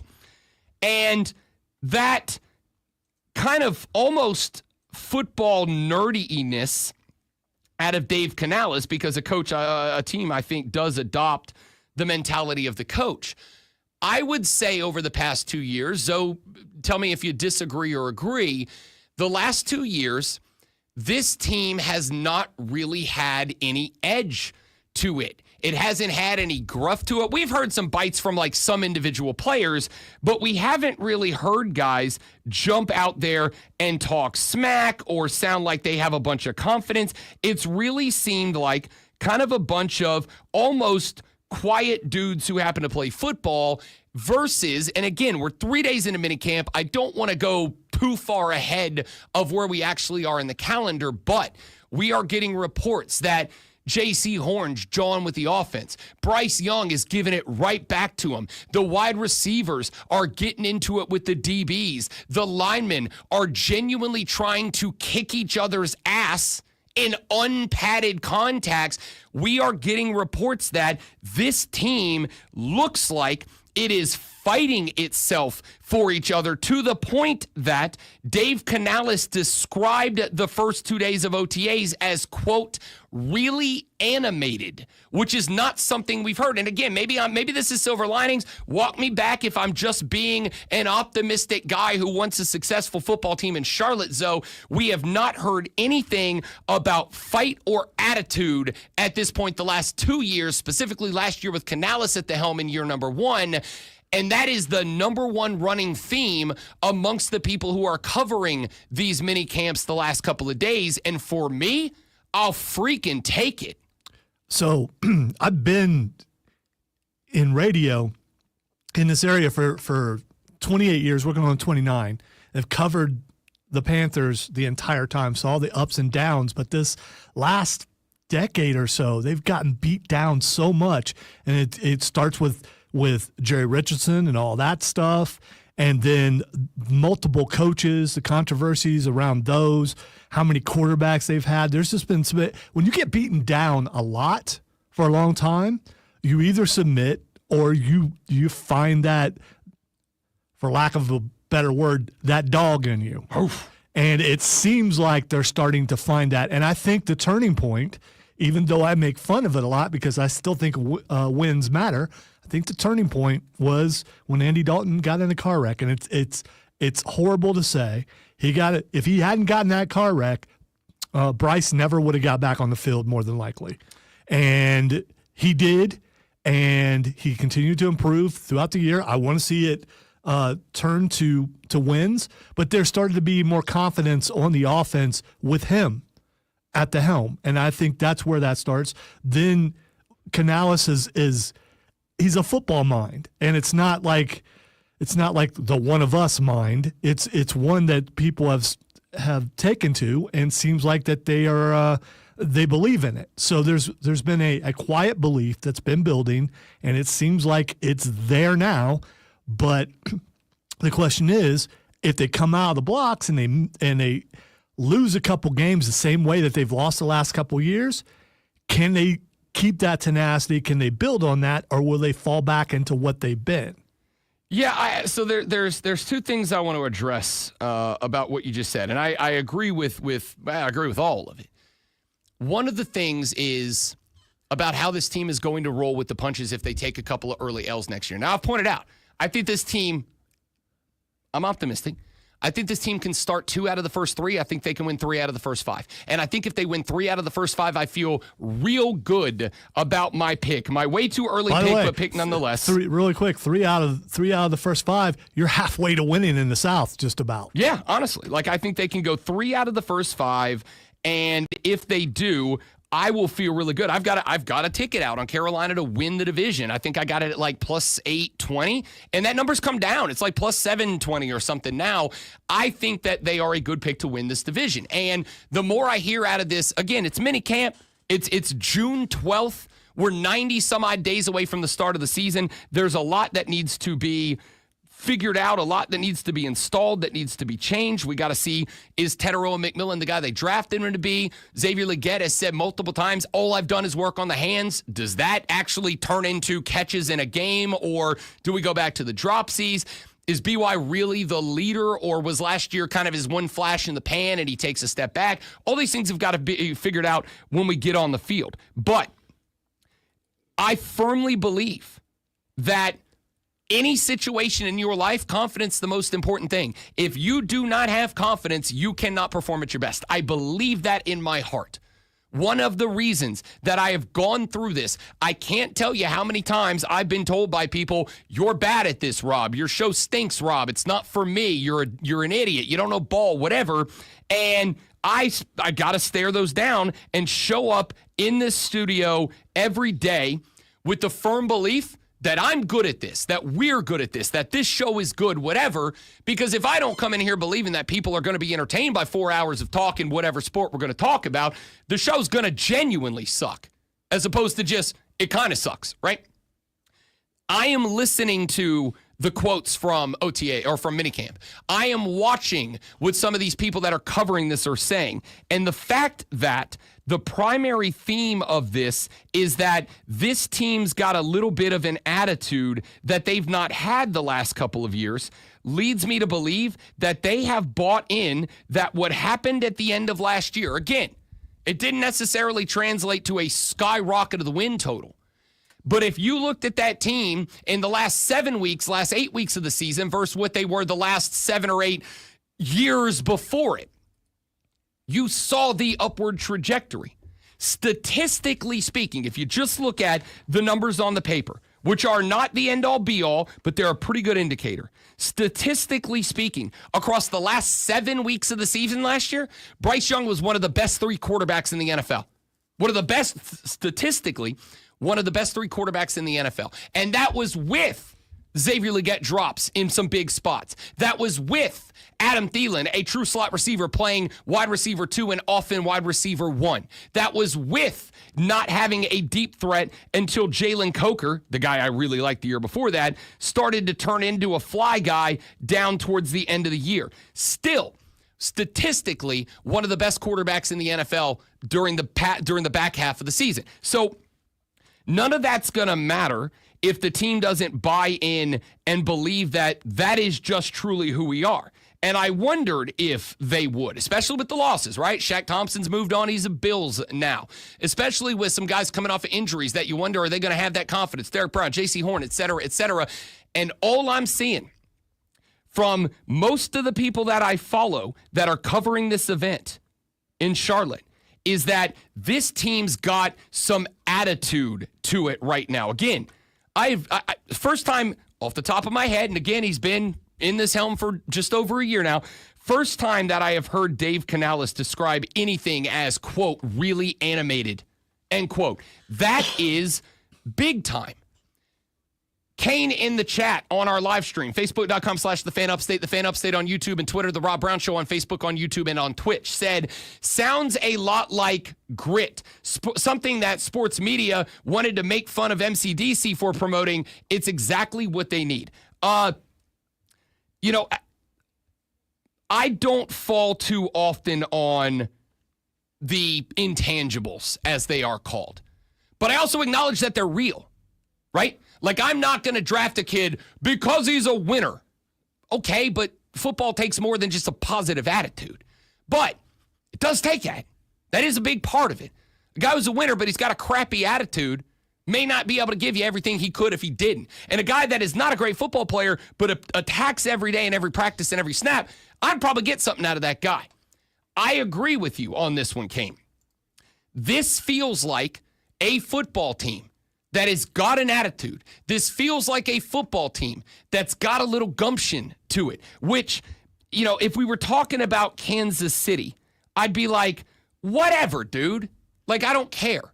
But when you talk about a team that spent the last 4, 5, 6, 7 years in the gutter, that has been a joke, that has been used by stand-up comics as the punchline to many a joke about being a dumb fan because you invest all your money in a losing football team. For that team, after last year, to come into minicamp, minicamp is a confidence-building endeavor. This is about installation of your tactics and your formations. This is about chemistry. This is about timing. This is about development. They're not going to throw the entire playbook into a 3-day minicamp, but they are going to involve their primary concepts. They are going to involve their primary schemes. They are going to involve the plays that they know they are going to be leaning on because they believe the players are going to get the most out of that, et cetera, et cetera. That's what's going on. This is about building confidence. And we heard from day number 1 that JC and Bryce Young were jack-jawing each other. We heard from day number 1 that the offensive and defensive linemen are trying to beat each other's asses. We have heard from day number 1 that this team has got a vibe to it that I have not felt since I moved here out of this team. And by the way, Dan Morgan, you know who he's brought in to help out? Muhsin Muhammad is out there working with the wideouts. John Beeson, Thomas Davis are out there working with the linebackers. Jericho Cotchery, Captain Mutterland, Kawan Short, Kurt Coleman, Dwan Edwards, Trey Boston, Colin Cole, Charles Johnson, Jonathan Stewart, Mike Tolbert, all of them have been in and around the building for the last couple of days. So even if you don't believe me about the team, the fact that an HOF lineup of former Cats are not just showing up, but are involved right now with this team tells me they've bought into where they are too. Hell yeah. Also, hell yeah, because it's Sports Flash time, brother. Try not to make this work go into a shoot. The Indiana Pacers are back in control of the NBA Finals with a 116-107 win last night over the Oklahoma City Thunder and now lead the series 2-1. Tyrese Halliburton had 21 with 11 assists and Pascal Siakam had 21. Game 4 is tomorrow night. The Atlanta Braves picked up a 6-2 win at Milwaukee yesterday behind a complete game effort from Spencer Schwellenbach, who allowed just 5 hits and 2 runs while striking out 9. Atlanta's offense collected 10 hits, including a pair of 2-run home runs from Ronald Acuna Jr. and Michael Harris II. Kevin Durant and the Phoenix Suns are exploring trade options, according to reports, and are expected to work together to find a new destination. So far, the Rockets, the Rockets, Spurs, Heat, Timberwolves, and Knicks have all reached out with interest. And yeah, I said Heats.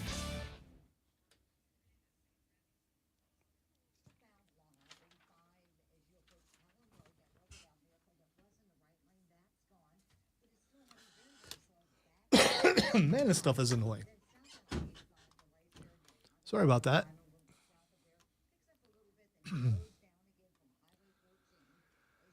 Apparently, I don't know how to hit the tactical cough button.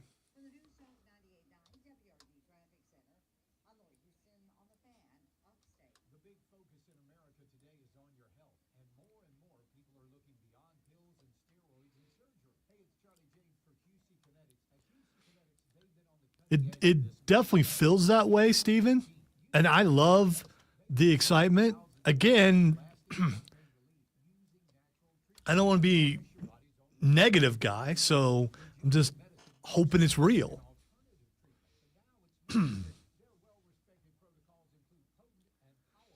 Because how many times have we thought, okay, they're back, this is it. They're getting back where they need to be, where they used to be, and then it doesn't happen.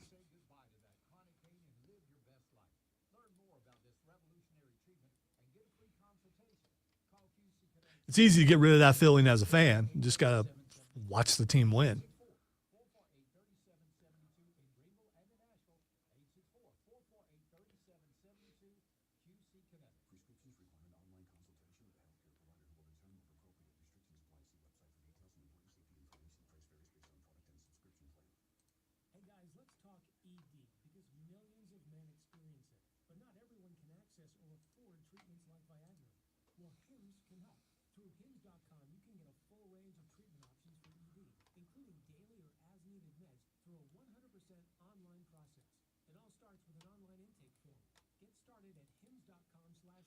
Oh, crud.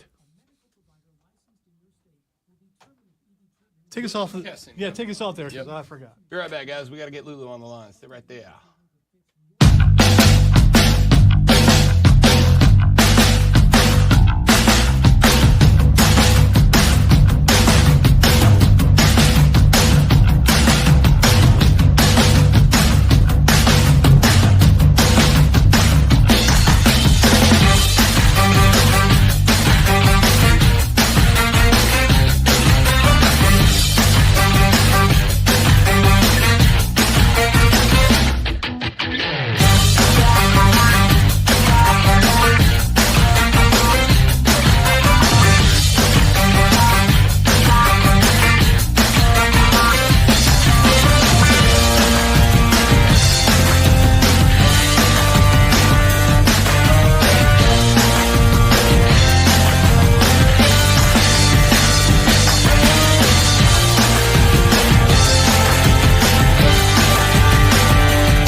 The Rob Brown Show rolls on. It is Thursday, which means it's time to bring in one of our favorite people. She is kind enough to take the time on Thursday mornings to swing by and talk some South Carolina Gamecock athletics with us. She covers that athletic department for the Greenville News. She is the lovely Lulu Kesson swinging by. What is up, Lulu? How do you do?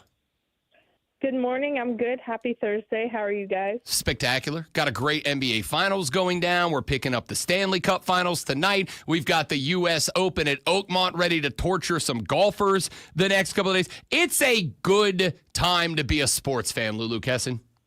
Absolutely. I agree with that wholeheartedly. All right, let's get into it a little bit. I will start with this, and this is really, I think, more going to be an opportunity to opine and editorialize, but we found out yesterday that the Palmetto Bowl this year, Clemson v. South Carolina, obviously Willie B hosting the event this year. This game is going to be at noon on Rivalry Saturday, and I'm intrigued by that because noon is obviously going up against the game in Michigan, Ohio State. So it's a time where it's a notorious rivalry time slot for a good rivalry. it was either going to be this or I thought prime time at night. And the reason I thought so was I think both of these teams are potential playoff teams. Clemson more likely than South Carolina, but I think South Carolina can probably sneak into that 12 spot with a good enough year. But I also think it's a very good chance, as we've talked about before, we might have two Heisman finalists competing. And this might be a game that dictates who, if either one of them does win it, wins it. Does this game being scheduled at noon mean anything to you? Does it say anything to you about what the TV networks and what the conferences believe this game is going to be? I think we're all talking about it because it's very interesting, because it does feel like, and granted, like a lot of the South Carolina games that were listed yesterday were under, a flex window, which meant they could start as late as 8 p.m., but also start as early as 3:30. We just won't know. And so with the Clemson-South Carolina game being just like, last year we waited a very long time to know. I want to say like we found out mid to late November. So to know, going into July, August, and then the season, that the biggest game of the year for these two teams, like I think Clemson and South Carolina both know that regardless of how good the other one is this year, or any year for that matter, like it's a rivalry game. Like it's the game they care about the most in terms of emotional factors. I think that even though they'll have games where they need to win more maybe, but a noon, it's like South Carolina fans were really complaining about it, and I get it. It's weird. It's early. You want a night game in Willie B. But at the same time, South Carolina has won, 2 of the last 4 home, like early day games. Obviously, last year was early, and then in 2022. So I don't think it's necessarily a bad thing based on how South Carolina has performed against Clemson, early. The other thing is like it's Clemson, the one that has to travel. Obviously, they'll be there before Saturday morning, but there's additional factors that I think fans probably can lean into to cope. But I say to cope because I do think it's a little odd that the TV didn't kind of, I don't know, like wait to see, but also just value the potential night factor of this game. Really, I think it's a little odd. I do just think it's a little odd. Yeah, I mean, and I think that we are kind of conditioned, and I think a lot of this is especially for those of us that are NFL fans, it kind of bleeds over to believe that night game makes it highlight game, right? Like night game makes it primetime game. Your Monday Night Football is a night game. Sunday Night Football, the most watched game on Sunday, is a night game. That's where you want the best matchups, and I think we are to some degree conditioned to believe that that is kind of how it operates at the college level too. But college, because there is so many games, and especially on rivalry weekend where there are not just so many games, but so many really good games on Thanksgiving weekend, I think to have the shot called this far out, to have the shot called where you've put a name on it, and by the way, there are right now, of major divisional games on that Saturday, there are only 2 that have been assigned a time, Lulu Kesson: Clemson, South Carolina, and Ohio State, Michigan. That Clemson, South Carolina game obviously going up against the game that is watched in the early slot. The fact that it got put there, if I'm just being the optimistic, wearing the Palmetto State colors on the sleeve, tells me that there is value to this game, that they want to go ahead, get it on the docket, put it in a slot where it's going to be up against the game, Michigan, Ohio State. I heard somebody say yesterday, well, that's just a get it out of the way time, right? Like nobody's going out of the way to watch that when Michigan, Ohio State is on. But college football fans are able to multitask on Saturdays. They're watching multiple games. To put it into that slot and to announce it this early that it has a time slot when Alabama-Auburn doesn't have a time slot. Oregon-Washington doesn't have a time slot. Some of the great rivalries don't have time slots. Tells me that, or at least I would like to believe that, there is some focus on this game as a very important game this year. Yeah, I do also hope that it's that. And I say hope because I think it's important. It's a huge game, and I think it's obviously regardless of how these two teams, it's tricky. South Carolina, technically Clemson, both of them could drop goose eggs this year and just be a lot worse than we expect. But I think that overall, everybody knows that these are going to be two really great teams. And so I do agree with your viewpoint, and your point being like, let's kind of be optimistic and hope that they're recognizing like, hey, we don't need to see these two teams win 5 games in 2025. Like, we know ahead of the season that they're going to be great and that it's going to be a great game. Yeah, I'm intrigued, and especially considering, I mean, this very much could be a game where one end or both teams might be playing for their playoff lives. I mean, could you imagine a Palmetto Bowl at noon up against Michigan, Ohio State, that you look at it and you go, okay, Michigan, Ohio State, that's probably a race for the Big Ten title position. That's probably a race for clubhouse leader going into the postseason. That is probably a spot where somebody's playing to have a top 4 spot in the playoffs. On the flip side, Clemson, South Carolina up against that might be a game where it's two teams playing to make it to the playoffs, whether it is trying for Clemson, who we'll probably know if they're in the ACC title game at that point or not. But with playoff seedings not being determined by conference champions this year, but just by the top 4 seeds, Clemson might be playing for the right to stay inside of the top 12, 10, 5, 4, and maybe have one of those top 4 seeds in a bye. South Carolina may be playing just to prove, hey, we can beat a top 5 team, a top 10 team, and punch a ticket, because that's a big-time resume builder. As far as I'm concerned, like right now, I was just looking down that list of Saturday games, and especially with, like LSU Arkansas is gone, it's LSU Oklahoma. I guess that might be an interesting one. You got obviously the Iron Bowl, you got Florida State Florida. Nobody cares about that game this year. Man, when I look up and down the schedule, and I don't think I'm saying this because I live here and it's a silver linings kind of call here, that genuinely might be the second best rivalry game on the slate for that Saturday at this point.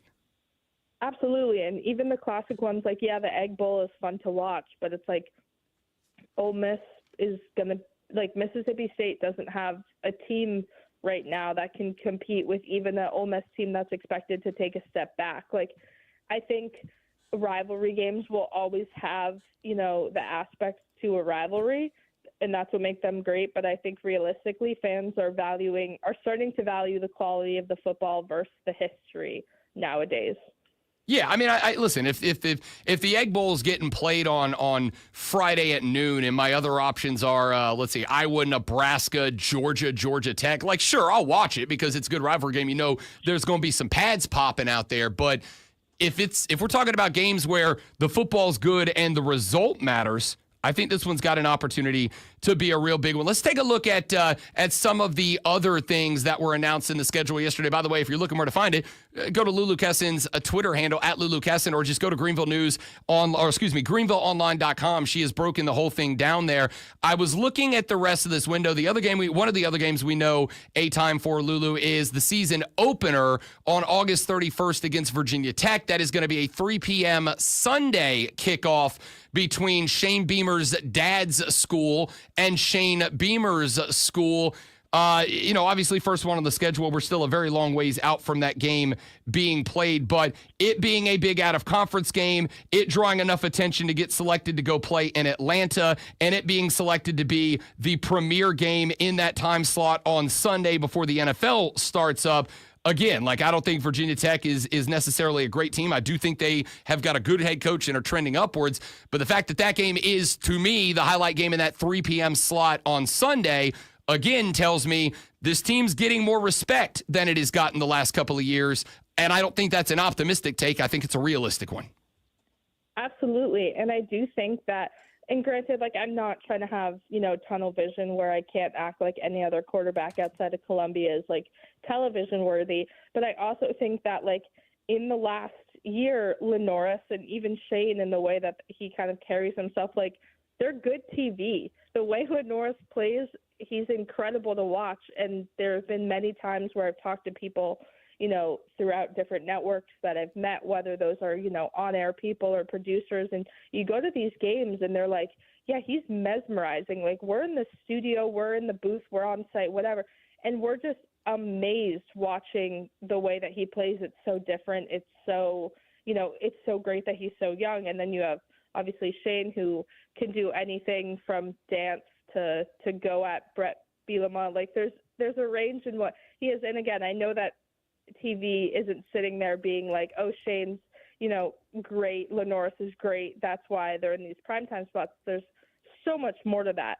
But I also think that all matters when you're talking about the rise of South Carolina football, because at the same time, it's not just a group of people who are, starting to be good. It's a team, it's a program that can be really public and really open about who they are while being really good. And I think any network latches on to that. And I think, for example, I think that really worked out in their favor during the LSU College Game Day appearance, because even though South Carolina was 2-0 heading into it, a lot of the game day guys weren't really confident in South Carolina, but because of how much South Carolina was willing to give, whether that was talking about their season behind the scenes, etc., it gave a little bit more than just the underdog story trying to beat LSU. No, I totally agree. And I think that when you have Shane, who is willing to do those extra segments and show up and put himself out there, when you have the fans that I mean, I remember watching every minute of that game day, and the South Carolina fans were fantastic television that morning. And then they put on a hell of a football game against an LSU team that everybody picked, and it ended up being one of the most controversial games of the year, honestly. And a lot of people outside of SEC territory were commenting on the fact that, we kind of feel like South Carolina got screwed by the refs a little bit late in that game. They almost became, and again, maybe I'm looking at this through, garnet colored glasses, but it felt like that game, that LSU game, and a lot of it had to do with game day being there and the fans being a focus and how electric the environment was. And then the end of that game, it felt to me like after that game, South Carolina kind of became a little bit of the America's sweetheart role, right? Like a little bit of a media darling. People were like, oh, maybe this team has got a little gas, a little juice to it, and they should have had that upset in the bag right there. And I think that has rolled over into this year because, again, I said they're the premier game. That's the only college football game on in that time slot on Sunday in the season opener. You've got that Clemson game time that is slated and scheduled. And then you brought it up at the beginning of the conversation, Lulu Kesson, the fact that so many of these games have been flexed timed, which means they could be late afternoon games, but they leave the option on the table to make them nighttime games, means that, at least to me, ESPN, ABC, the Disney folks are looking and going, we need to make sure we're in a spot where if this team ends up being an electric team that's got a good team and is winning games, we have the option to put them on at nighttime and prime time. That's, to me, that's why there are so many flex games on this schedule. Did you have the same takeaway? Absolutely, and you can't help but think, too, obviously the opponents matter in the sense that flex games are games that were either controversial or highly competitive. Like the Missouri game, a flex game, ended on with a touchdown with 8 seconds left. Kentucky, South Carolina, sort of unexpectedly blew them out and really pissed off Mark Stoops. Obviously, I think we can all be real. LSU is, I can't see that not being a 7, 8 p.m. kick. I know it's a flex, but I don't think they're going to make a Tiger Stadium South Carolina rematch like we're just talking about from last year. Oklahoma, they just said, okay, that's an early game. And South Carolina had no issue with them last year. And then Alabama, Ole Miss, they're kind of able to look at it okay, these could be really good games, or they could, they're two sort of unpredictable teams in that sense. And in my opinion, LSU and Alabama are the best opportunities for South Carolina to prove that they're mentally tough this year and that they can take what happened last year and, turn it into a productive win. Will it happen? I don't know. But exactly to your point, the fact that these games people are basically being okay, let's make sure that if it is going to be a big game, that we get it. And I think that understanding that there's that potential in, June is a reflection on the respect for South Carolina's program. Lulu Kesson of the Greenville News joining us here on the Rob Brown Show and the Fan Upstate. All right, real quick before we let you go, Lulu, I know Shane was frustrated. We talked about it last week. I think we kind of have to check back in. Do we have an update on Rushul Faison? I know there's been the conversation about Shane kind of felt like it was hurry up and wait. We gave you everything you needed. We've got nothing back from the NCAA. The NCAA turns out been a little busy the last couple of weeks with the House v. NCAA settlement coming down the pipe last Friday. Do we have an update on that situation? So we don't, and the worry, I think a couple of us are sort of worried because last night a transfer running back committed from Colorado. Don't get me wrong, I think that regardless if he can or can't play, South Carolina's running back room needed a lot of help. So I don't think that because a running back committed as a transfer, like, oh, that means that we're about to find out that Faison is unable to play. But I just think that the fact that we haven't heard anything yet, and it leaves the door open for interpretation. That said, it's so tricky. Like, I don't know how for both Faison and Shane, they're mentally going through it. And I'm not trying to act as though it's this massive deal, but to not know if you can actually play or not when you're heading into July is just, it's a lot to work around mentally. And I'm curious to see how it all plays out, either result. Completely agree. All right, we got about a minute left, Lulu, but I do have to ask, and this probably deserved more time, Bud. After the House v. NCAA settlement dropped last Friday, I know there have been a number of coaches that have been very open in discussing it. A lot that have been very closed off and have not said a word about it. Is there any conversation around the campus from any coaches, football, basketball, baseball, soccer, whatever? Is there any conversation on campus about what this settlement means for the University of South Carolina? Yes and no. I think some coaches have been open about it. I talked to Dawn about it in January, basically after a little bit with some of the Title IX stuff where I had just talked to her about, if there isn't any legal protection where women's sports, are legally basically obligated to have some of the money if the settlement were to pass. And I've talked to Shane about it here and there. I think most coaches who, and again, we have not gotten numbers in terms of what it's actually going to look like now that it's passed for South Carolina. That said, I do think a lot of the coaches, whether that be Dawn or whether that be, a softball or a baseball or a coach, basically a good team that isn't football, understands that they're still going to have their players depend on NIL for money, and that it isn't just going to be a result of this House settlement. But I think from what I've heard off the record, I think there's been no issue with the way that the money is potentially being divided amongst South Carolina teams. Interesting. I will be very interested to see what we get out of these coaches, especially after the appeals process and all that is completed. Lulu Kesson is kind enough to give us some time every Thursday morning at 8 a.m. to check in with the Gamecock Athletic Department. Lulu, I appreciate you. I appreciate the time. Thank you very much. Go enjoy the weekend.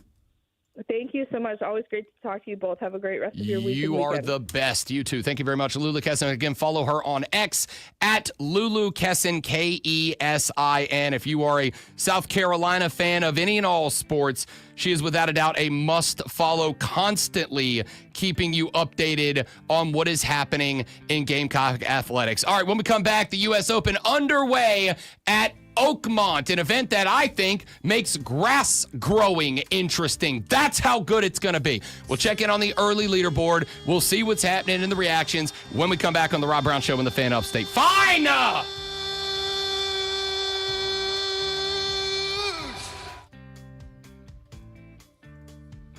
All right, let's see what we got here. Spike yelling, Lulu, boo, boo. Palmetto Bowl was in primetime 2 years ago. The world did not come to an end. Yeah, but I think that's the thing, and I think that is a kind of a college mindset. The realization needs to be for college fans, and in my ever so humble opinion, Spike, that noon on Saturday, especially on rivalry weekend, that is prime time, right? Like in the NFL, we're conditioned to the 1 o'clock games on a Sunday are the other games, right? Like we're looking for the afternoon national spot, Sunday Night Football, Monday Night Football, Thursday Night Football, whatever. In college football, noon is a primetime slot. There are a lot of very good games every week because the networks want to roll from game day or big noon front kickoff or whatever. They want to roll into a great game that's going to keep you on that network. So that is a big deal for that game to be at noon. And that's not saying night games aren't important, but noon games are important to the networks too. All right, let me take a break. I'll be right back.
2 under through 4. He is your early leader, again, through 4. Let's not start losing our mind yet. Adam Scott 1 under through 3. So is Ludwig Aberg. Rory McIlroy is 1 under through 2. This is really interesting, and I'm actually a little worried about Rory, so I really genuinely hope that he has a good round 1, because I do not think that Rory right now is in bounce back mode. He got his Masters, he got his green jacket. It was super emotional for those of us that have been following the saga of Rory. Seeing him get that green jacket was great. It was awesome, whatever. Then Rory just kind of fell off the cliff. And I don't know if he was just able to turn off the mental block for Augusta, or just really got lucky down the stretch that nobody caught him. Obviously, we saw some guys that kind of fell off down the end, whatever. But since then, Rory has not been playing his best golf. And if you go back a couple of tournaments ago to the PGA Championship, you will remember that Rory lost his driver going into that event. They test the drivers randomly throughout the year. It happens to guys. Scotty Scheffler had the same thing happen, right? He lost his driver. He had to go backup driver at the start of that tournament, but he would end up winning that tournament. So yesterday I was watching Rory McIlroy's last press conference, post-practice, before they got out there to go get round 1 teed off today. And a media guy asked Rory McIlroy, have you decided on a new driver? And Rory simply said, yes. And the guy was like, okay, do you want to tell us what model driver you are using for those of us that care? And Rory said, it's a TaylorMade. That's it. And then the guy just kind of went, okay. And he went, if you want to find out, come out and watch me hit balls. You'll see exactly what I'm using. And then kind of didn't say it, but kind of gave the, if not, shut up, next question. And I think the reason why was that a lot of us wanted to kind of give the last second equipment change of arguably at that PGA Championship the most important club in the bag for him, because it was the driver that he was working very well with at the Masters that won him that golf tournament. You say he lost it. Did it break or something? Or No, it failed testing. And so the PGA said, you can't use this. I didn't realize that clubs were tested that way. They are. Like NASCAR. It's very much like NASCAR. They test it. It has to fit within certain parameters. It has to fit within certain weights and angles. So it has passed all the other ones?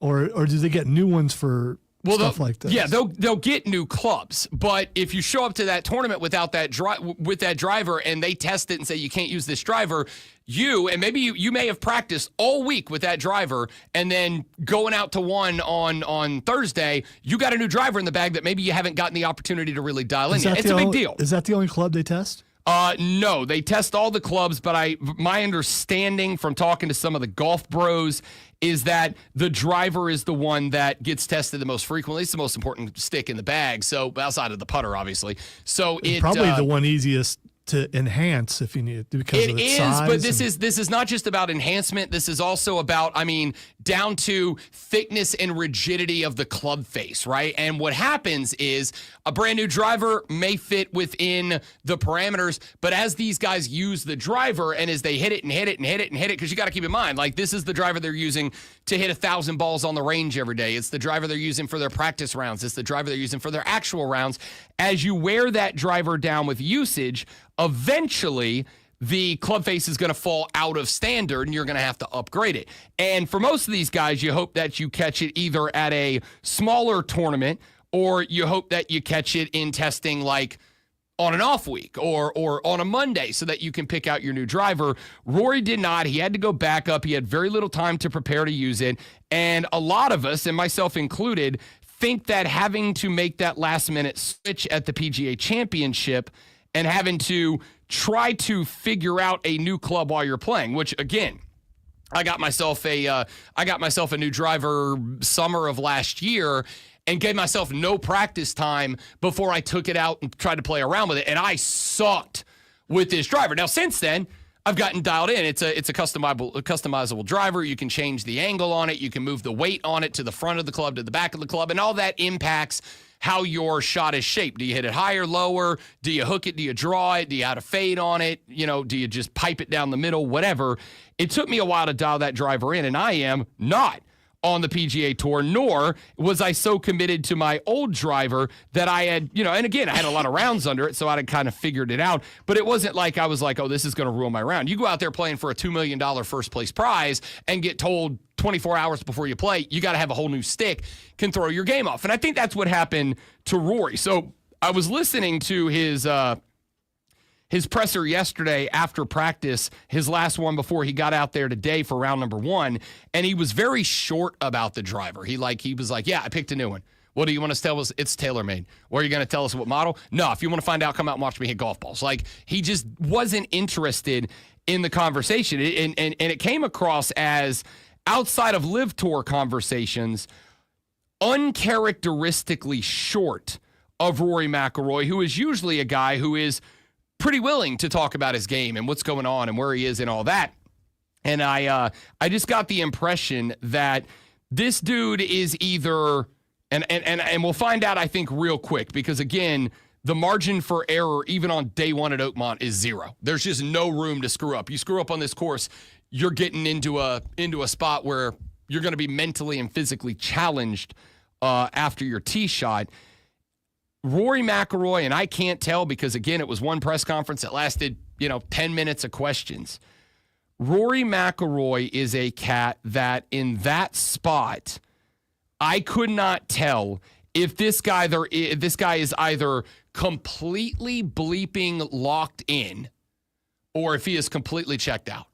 If he was either so locked in that he's like, I'm not talking about any of this, right? Like, I just want to get out there and hit golf balls. Or if let's call it what it is, failures after the Masters, which every tournament after the Masters has been a failure for a guy who was coming off the most prestigious win on the golf circuit and the most important win of his career.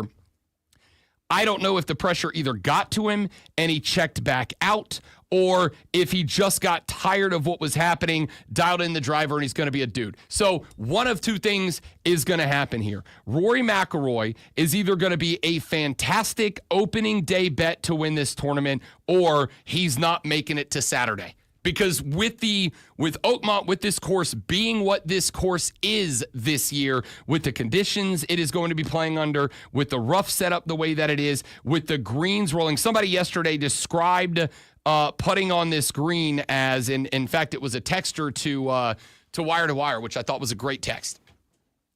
And I think it's pretty accurate.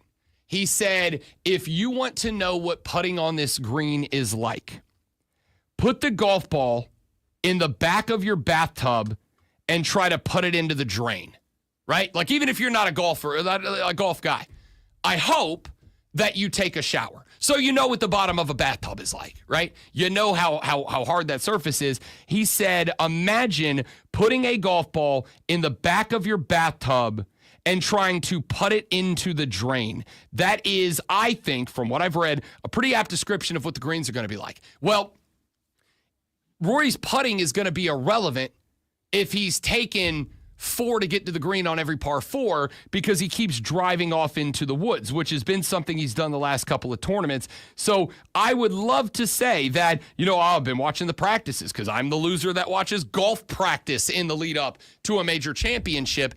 In watching the practices, the footage of Rory out on the range, out on the course, getting a couple of warm-up rounds in, whatever.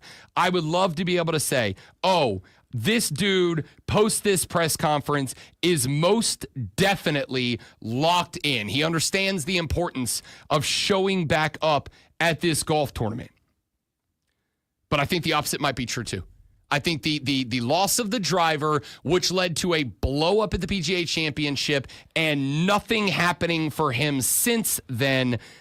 We know Rory McIlroy is a guy who can, unfortunately, sometimes get lost inside of his own head. And if this short exchange with the reporter yesterday was because he is indeed locked inside of his own head, this course is going to chew him up and spit him out this weekend. Actually, not even this weekend because I don't think he'd make it there. I'm interested. He is 1 under through 2. That's a hell of a start to the day. Anybody that shoots an under number on the front 9 today is in a good spot. There's a lot of guys out there. Justin Rose is even through 3. Shane Lowry, even through 3. Wyndham Clark, Lucas Glover. All these guys start off at even, and even to be a great score on day 1. Great score on day 1. Rory came out birdie on 2 to give himself a shot.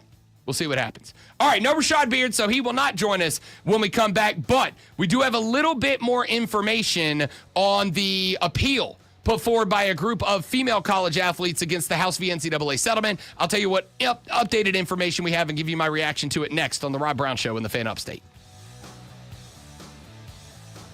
All right, guys, I have to go read. Spike, appreciate you coming by, buddy. Good luck pretending to work. I hope it goes well.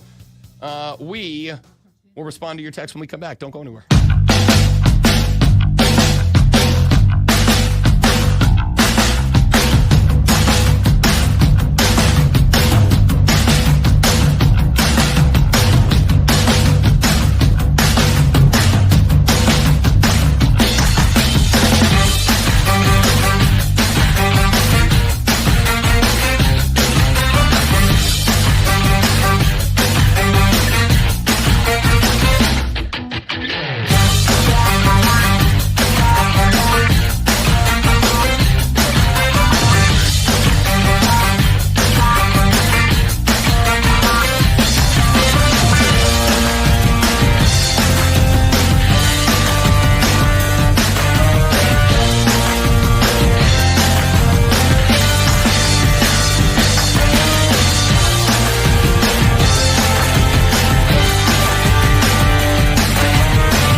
The House v. NCAA sentiment is the conversation of the week. It dropped, approved, finalized last Friday night, and we have spent this week learning quite a bit about the new College Sports Commission, about who is going to be in charge of running it, about how schools are reacting to this. We have heard from athletic directors. We have heard from, finally on Tuesday, Charlie Baker. We have just been kind of following where this is going to go. And I do think that is important because this is something that is not only the most monumental, I think, moment of our lifetimes in college sports, I think it is also something that contains, as I said on Monday, quite a few vagaries that I think will have to be ironed out as we move forward into the House era of college athletics. So my gut reaction to the House settlement was, okay, great. We have a roadmap. We have concepts, we have guideposts, we have ideas, we have some rules. We also have the floor open for more of them. So there is one thing that, however, is a major sticking point, and that is the possibility of an appeal coming down the pipe. Not just an appeal, because I think appeals are guaranteed, but an appeal that has the possibility of having enough gas to it that it would cause a stay on the settlement. Effectively, an appellate judge somewhere would step in and say, this appeal that has been filed definitely has merit to it. And as it has merit to it, we are going to put all of the resulting consequences of this settlement on hold until we hear the appeal, we rule on the appeal, and we decide changes must be made to the terms of the settlement is no good, must be thrown out, or this appeal, while it does have merit, does not have enough to justify making changes, whatever they end up getting to. So the first appeal has been filed that may have the weight to change or do something. 8 female athletes have filed an appeal of the House v. NCAA settlement in a California federal court, arguing that the landmark agreement violates Title IX. According to the New York Times, the appeal only addresses the back damages portion of the settlement, not the portion that establishes the system of revenue sharing with athletes. That is something that we had to go learn. Now we know this is only about the $2.8 billion that are going to be back paid. The settlement that was obviously approved last Friday drew some objections related to Title IX, which is the federal law that prohibits sex-based discrimination in education and requires schools to offer equitable opportunities to women, including in sports. Now, I will say there is one thing to keep in mind about this, and that is that a lot of these appeals, objections, not appeals, a lot of the objections to the House v. NCAA settlement in terms of potential Title IX violations were brought to the table under the settlement process and were rejected by Judge Claudia Wilken, who did not see any of them as moving. In fact, she repeatedly said during the process and in the settlement ruling that the antitrust case had nothing to do with Title IX. Of course, she did leave the door open for future lawsuits based on Title IX, targeting how future payments from schools to athletes will be made, but she left the door open. She did not rule that the settlement was good or not good or whatever, obviously based on potential Title IX ramifications down the line. She basically said, y'all gonna have to figure that out. Y'all gonna have to make sure you are in compliance with Title IX as we move forward with all of this. So the New York Times reports that the appeal as of now will not impact revenue sharing, which is slated to start on July 1st for all schools that have opted in. Remember, the Power 4 schools are all opted in. Other schools outside of the Power 4 have the opportunity, if they wish, to opt into the revenue sharing plan, but they must state that intention by, I believe, June 15th was the deadline. So like by Monday, I think was the deadline, somewhere around there. And then the revenue sharing would go into effect on July 1st. That would be when schools can begin to decide where that revenue is going to be shared and to whomst that revenue is going to be shared. John Clune is the attorney who represents the 8 women filing the appeal, said he filed the objection during the settlement adjudication process, but said nothing came of that. He said, quote, "We felt like we were standing on the table waving our arms that somebody had to address this issue, but none of the parties involved wanted to address it, and the courts didn't want to address it." Clune told The Athletic, saying that Title IX was, quote, "deliberately ignored," end quote, in the settlement process, and that the appeal, quote, "was the only option." He said, quote, "The injunction set by the court and agreed to by the NCAA, defendant conferences, and student-athlete plaintiffs provide significant stability to college sports and enable schools to provide direct financial benefits to student-athletes, totaling nearly 50% of athletics department revenue. The NCAA is moving forward with implementing the settlement injunction to deliver this massive win for student-athletes." But Jeffrey Kessler, who is one of the 2 lead plaintiffs' attorneys in the settlement, said, "The Title IX issues do not belong in this antitrust case. They were thoroughly considered and properly rejected by the district court, yet these objectors are callously delaying the distribution of damages to more than 100,000 athletes, waiting for them so that they can okay, you know Don Quixote? The old story about the Spanish, I guess, knight who goes chasing windmills, thinking monsters? Yeah. Okay. Yeah. His name got turned into a word that I'm not confident I can pronounce, even though the attorney used it. What, Quixote? Quiotically. Quixotically. I got to tell you, I'm like second grade. Are you sure that's what it is, though? I mean, Quixotically. Okay. All right, Quixotically. Pursue Title IX issues that have nothing to do with the settlement. Wow, that was a demoralizing moment for Rob Brown right there. You all got to be there for a moment of just raw, my brain gave up on me for a second. The 8 women represented in the lawsuit, one of them is a young lady by the name of Lexi Drum. She is one of a number of women from the College of Charleston who filed the suit.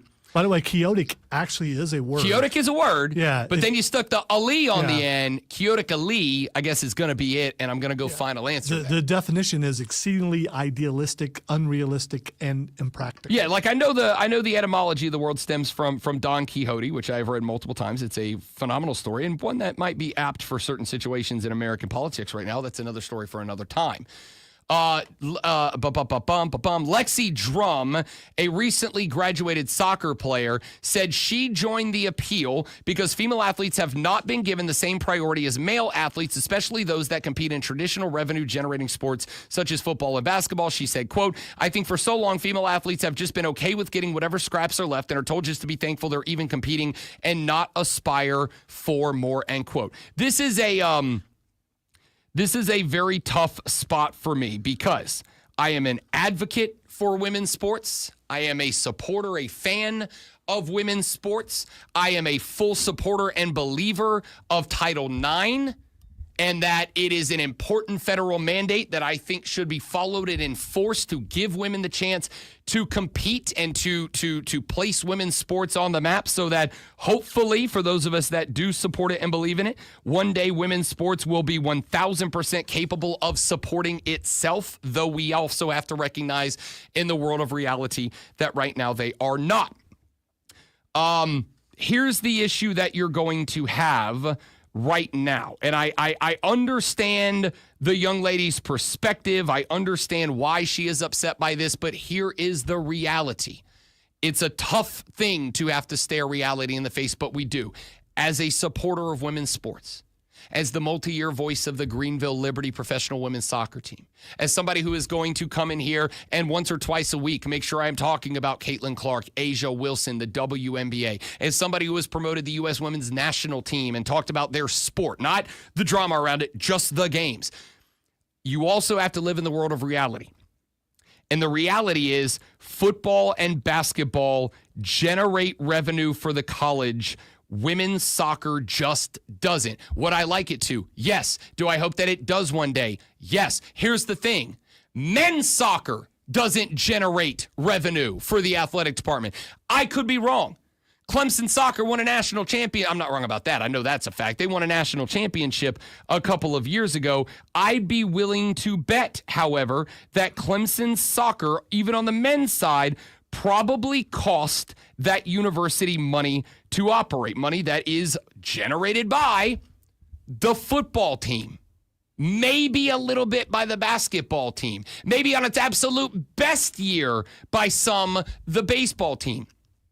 But it cost money to operate those sports. And so the claim that, and I think this is where I've landed, though again, we will have Norm O'Reilly. He is the Dean of Business, a lawyer at the University of New England. Join us on the show tomorrow, and he will probably be able to give us a bit more expertise in this. But as far as the back pay goes, the back pay is the equivalent of revenue sharing money had revenue sharing existed dating back to 2016. And the back pay, much like revenue sharing, is likely going to be dialed in primarily by the schools to the sports that build revenue to be shared, right? So, like, I understand the concept. I get where this young lady's coming from. I am a supporter and advocate and ally for women's sports. But the reality of the situation is the money is going to go, as it does with everything in real life, the money's going to go to where money is generated. And in this case, yes, the back pay is going to come out of a pot of revenue that was made by the schools, and that revenue is generated by football. The College of Charleston is, I don't even have to look up their financials. I can go ahead and tell you, the College of Charleston makes money with football, and probably, I'm willing to bet on it, nothing else. There's probably not another sport at the COC that generates money. So the question mark is going to be, and we'll find out tomorrow with Norm. The question mark is going to be, is back pay of what is effectively revenue that would have been shared at the time, is that going to be obligated via Title IX, not in general, via Title IX, to be shared with athletes who played in, and I'm even willing to say for men who played lacrosse, right? No lacrosse money anywhere, no lacrosse program anywhere is making money.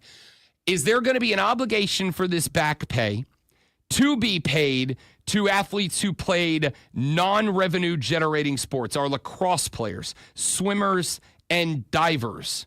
Are they going to be obligated? Now, maybe there are some. Maybe a guy like, if there was Katie Ledecky.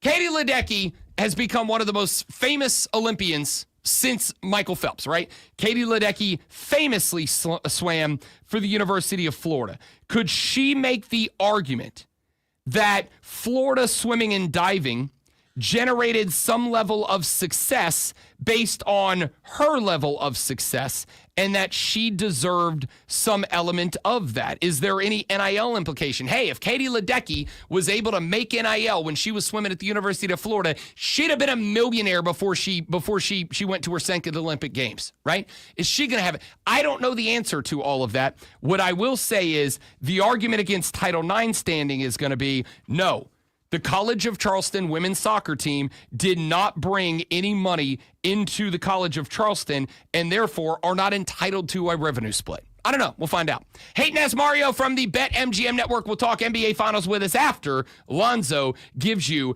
a championship caliber sports flash. Go team.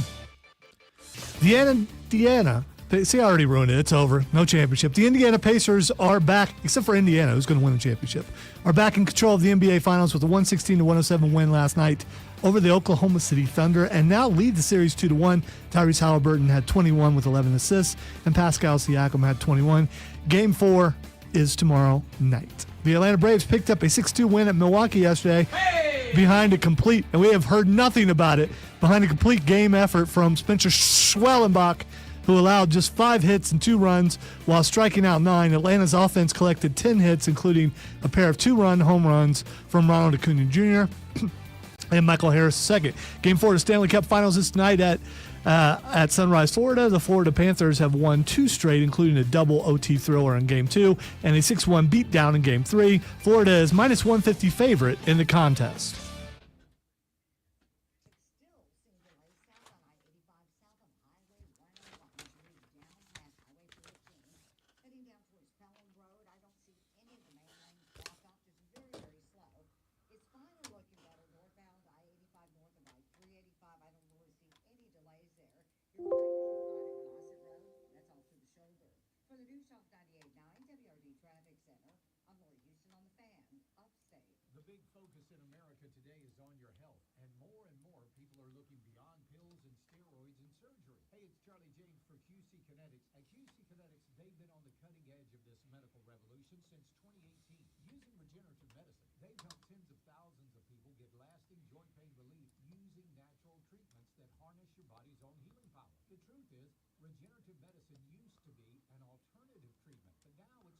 Just an extra tip, if you're interested in getting in radio, first of all, don't. But if you do, pay attention to, time math. Time math, very important in radio.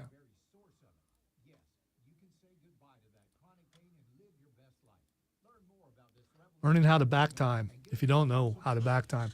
Understand the difference between top of the hour and bottom of the hour, which is not really taught in school for some reason. Or it's taught backwards, and it just, it doesn't apply when kids start working in radio and then they find out that they're wrong and they get confused because they were taught a certain way and the way they were taught was wrong. But, it's just a thing. Not being an old man here, but, I've found that's the case forever. So Rob knows the difference between the top and the bottom of the hour. Some kids who come into radio out of school don't know the difference between top and the bottom because they're taught differently in school, which is weird. Mario, what's the difference between the top and the bottom of the hour? Top of the hour is like when it's about to just turn 9 o'clock. Bottom of the hour is like when it's about to turn 10. See? That's the guy right there. He knows. Look at that, with confidence. And he gave you a look, which you deserved. A little pop quiz. Got to make sure my guy's on top of his game. Also you've been working in radio or TV for long enough when you don't even have to look at your phone and he can tell you it's 8:58 right now. Yeah, true. And also you can put the popcorn in, walk away and know when it's been the amount of time. And there are some handy things with doing this and then some not so handy. Especially when you find out that you're a minute after all that talk, a minute early. I'm going to fix that and hope the boss isn't listening. He's not. He's on vacation. He don't care. Oh, no. Oh, no, he's not. He is, but he's not because I am dealing with text from him right now, which has got me off my game. After all that talk, I deserve what I just did. Mistiming. I absolutely deserve it. I'm also another radio lesson. Yeah, I'm also 1 day away from vacation. Well, 2 days, but still.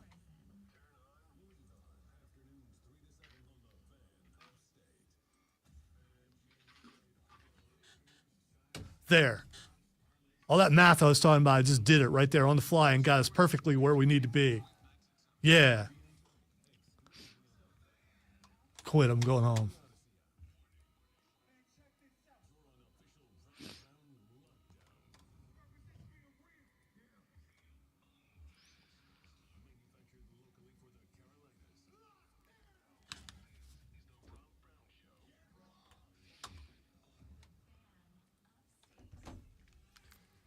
Wonderful. You- Big Daddy, how you doing? You all know that at 9 o'clock on Thursdays, You stay classy. the illustrious Mario Heron, a.k.a. Hatin' Ass Mario, executive producer of Bet MGM Tonight, which you can hear on this and Fine Odyssey stations nationwide every weekday from 7 until 11 p.m. with special guest host for at least a few more Fridays, Rob Brown.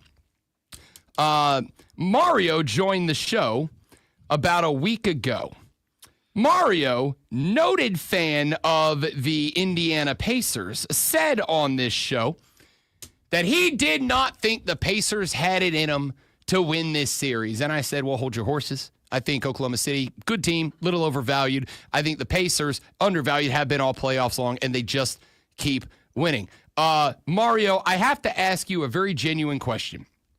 Was that your genuine, legitimate, honest vibe on this series, or were you doing that fan thing where you try the reverse psychology to trick yourself so that if you get it handed to you, you're like, oh, I knew it was coming, it doesn't bother me, and then if they do what I said they were going to do, make this a series and go compete in it, you can turn around and be like, hell yeah, go my team, and feel better about it? Was this a weird reverse psychology thing, or did you really not believe that the team up 2-1 could be a team that's up 2-1?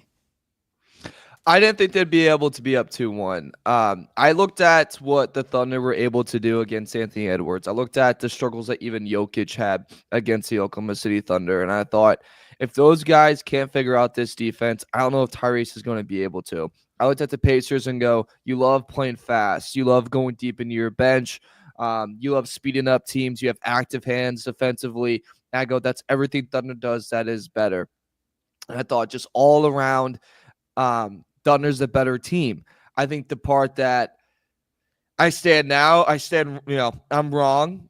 Pacers are very much in this series. I think this is a 7-game series. I don't think it's going 6 anymore. I think it's for sure 7 games.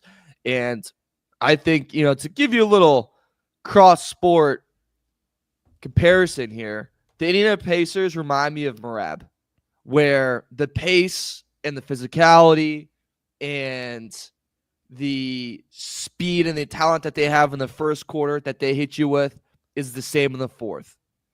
Marab, the same takedowns you get, the same punches that he throws at you at that same speed, it's going to be the same in the first round and in the 5th round, and that's how he kind of wears you down. That's what the Pacers do. In order to beat this team, man, you can't give them any light of day. You have to just blow them out of the water. That's why even last night when we were watching the game live on BetMGM tonight, I saw that they were still like plus. I live bet them at plus 160, and I live bet them again at plus 230 because I was like, if it is a close game, the Pacers will always pull it out.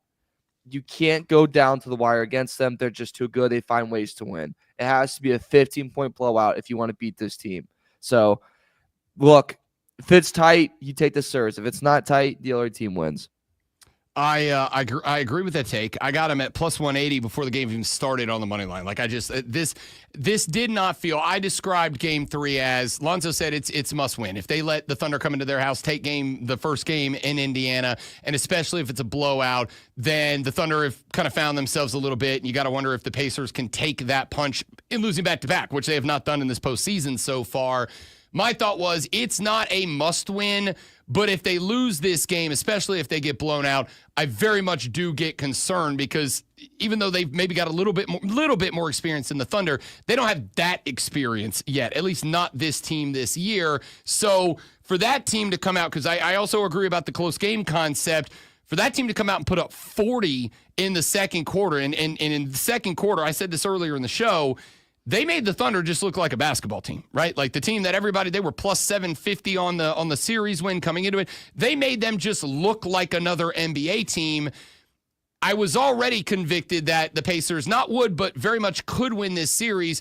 Midway through that, I'm like, I might take another. Like I've got 2 bets out right now on the Pacers. One for them to win in 6 at, I think I got that at almost 3-1.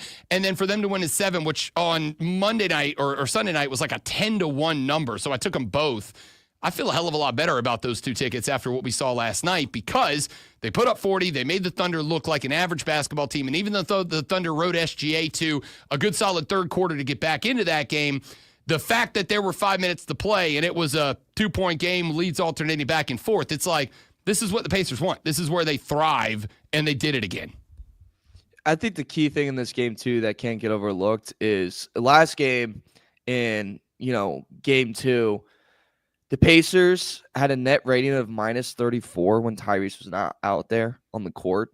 and they just got dominated in the non-Tyrese, non-SGA minutes. When your superstar's not out there, how does your team look? How do they play? Can your bench kind of hold up? Last night we saw at halftime, the Pacers bench had 30 points. Thunder's bench had 11. TJ McConnell and Benedict Mathurin and Obi Toppin, to throw him in there as well, were massive in this game.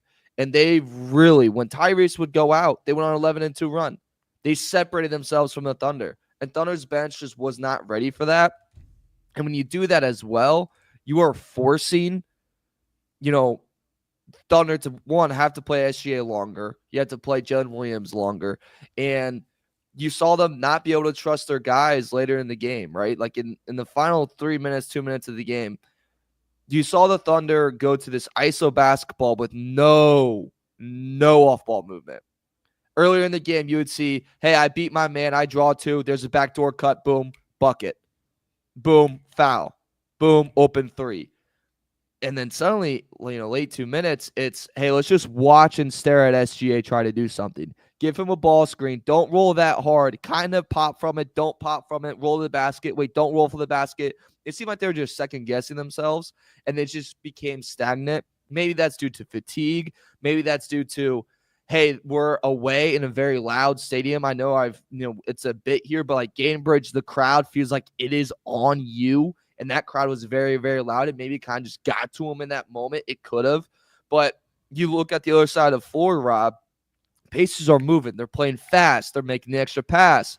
Tyrese in this game, people are pointing towards, he was more aggressive.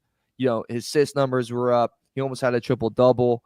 If he was Russell Westbrook, he would have gotten that triple-double. But I look at it towards his defense led to great offense. He was very much more active on the defense side of the floor. He had 2 steals in the game. He had a block. He just had active hands in this game, and that led to easier offensive explosion for the Pacers throughout the game. Completely agree. Lonzo and I both talked about the bench players earlier. I thought Mathurin was spectacular, especially a couple of big time threes that kind of slowed up Thunder runs. But there were really 2 moments that jumped out at me where I was like, okay, Pacers are the better team right now.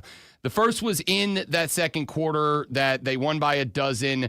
There was a spot where Cason Wallace went to the rack and he kind of got a bit of a ticky-tack foul, and back the other way comes TJ. And the Pacers on that next possession just like straight up went into Apache helicopter attack mode, right? Like we're getting to the basket and we'll play through a chest. We don't want you to take that moment and think that you are going to play tougher basketball than us, which I respect because that was kind of one of the narratives coming in. The second moment was in the fourth when we were the 2-point lead was going back and forth. The Thunder went on a baby run. I think they got the lead back by a deuce. Halliburton comes down the floor, hits a little fadeaway. It bounces up off the rim. There's 3 or 4 blue jerseys under the basket. And I'm saying to myself when the ball's in the air, I'm like, if the Thunder get this and they score again, we have a problem for the Pacers here. And then Obi Toppin puts on the cape and wears the underoos on the outside. Skies nips to the rim and throws a two-hander down that lit the building on fire. And even though it was a great looking, like great video, but just a putback dunk, when that went down, it was almost like you could see the Thunder like, dude, we did everything right on this play, and yet we got smoked by Obi Toppin there. Those 2 plays, isolated from the rest of the game, were 2 plays where I'm like, the Pacers are not losing this basketball game tonight. I think building on top of that, there's other moments of Tyrese is in the corner. He shoots a 3. It's a contested 3. There's 3 Thunder players in the paint. Tyrese Halliburton gets the offensive rebound. And it's just like, how does that happen? No one catches a body. You mentioned the Toppin thing. No, in that sequence, he goes through, I think it was like 2 or 3 Thunder defenders too to get that putback dunk, and like no one put a body on him. A play later after the Tyrese missed shot, it's at the Thunder side of the court. They miss a shot. The ball is about to go out of bounds, and it's Nebard versus Chet. It's a 50-50 ball. And who gets it? Adrian Nebard gets it. Kind of manhandles Chet a little bit. Chet looks for the foul for the ref, and the ref looks at him and goes, buddy, this is the NBA Finals. You get that in October. You do not get that right now. That was one of those. Yeah. Ooh, I like that. I'm not saying I'm an influencer, Alonzo, but I've heard a lot of buddies coming out lately from some folks.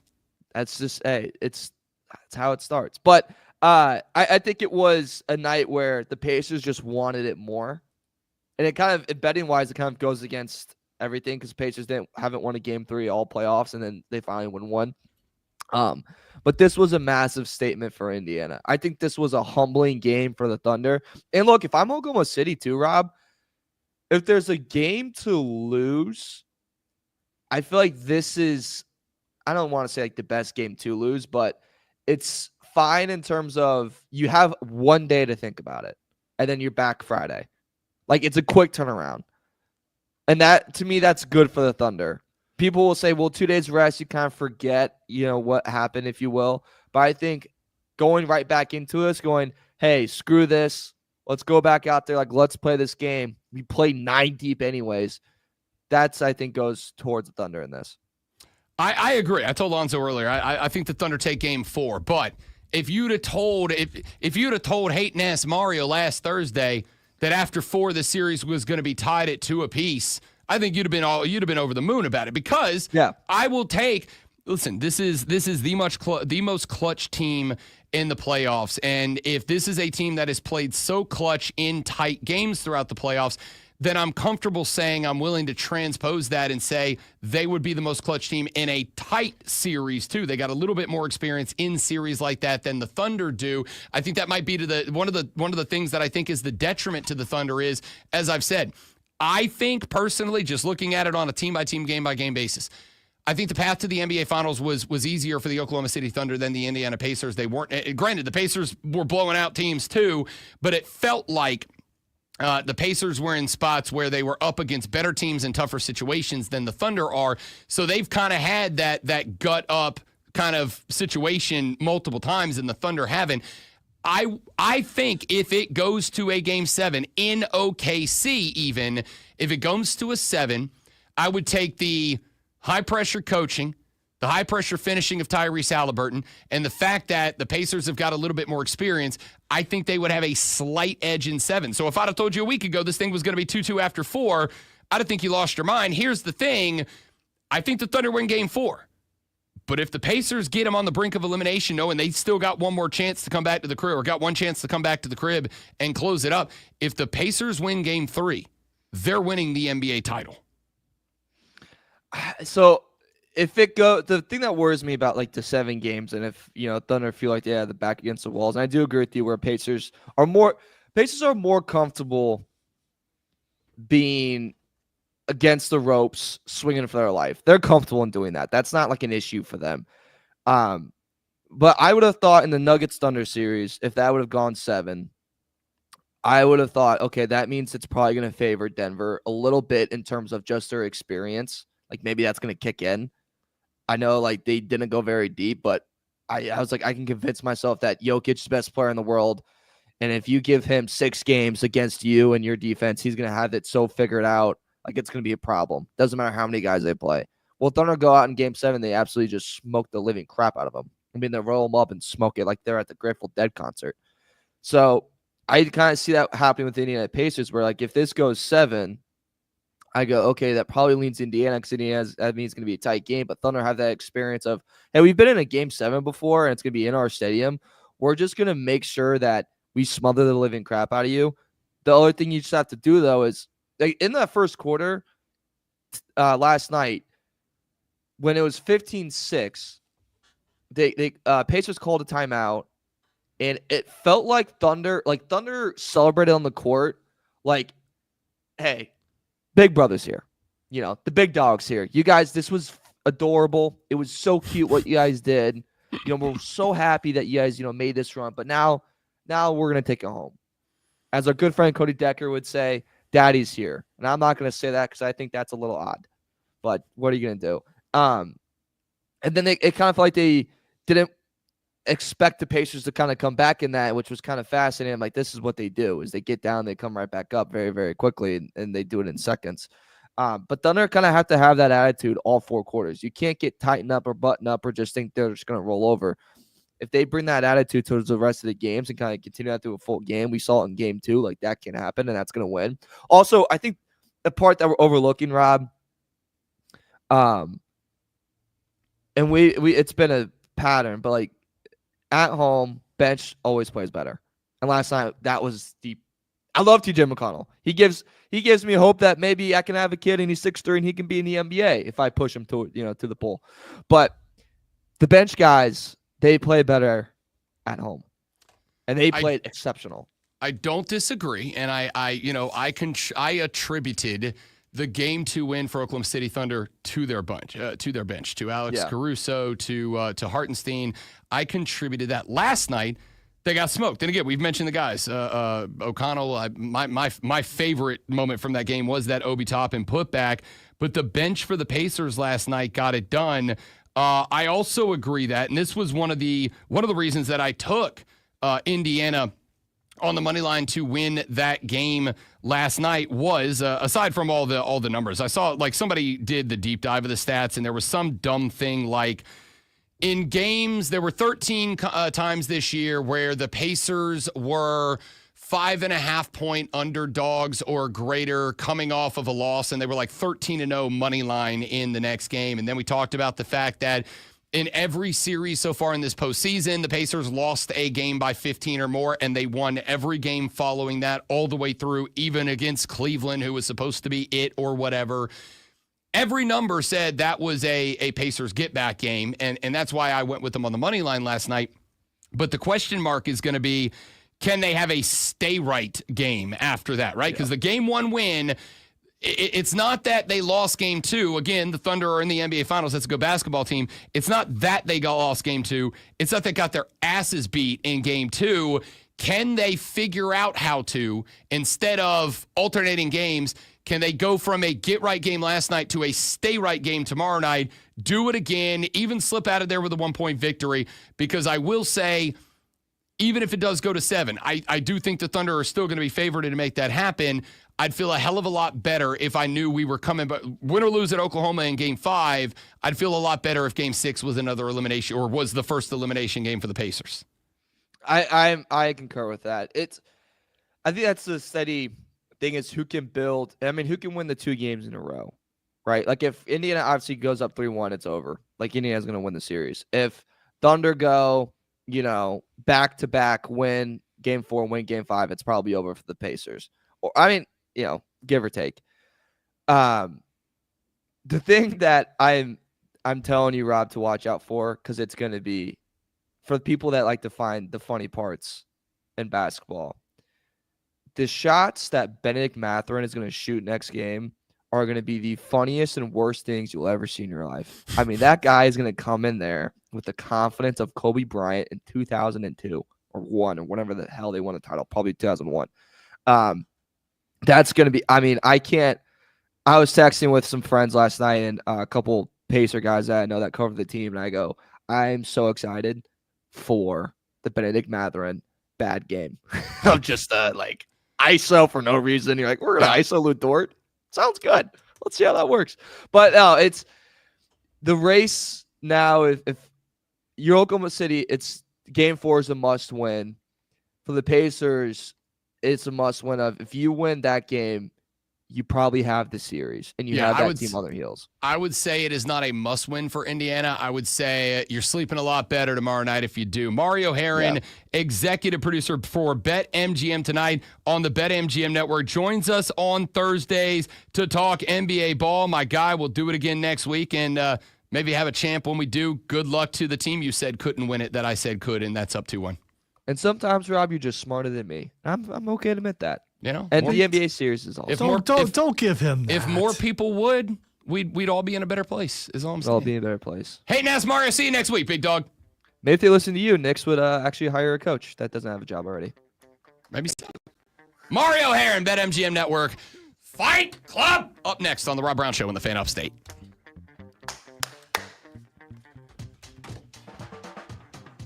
Nice job, man. What's on the docket for Fight Club? I gotta know. Okay, now I can hear you. Sorry, I couldn't hear you. What's on the docket for Fight Club? I gotta know.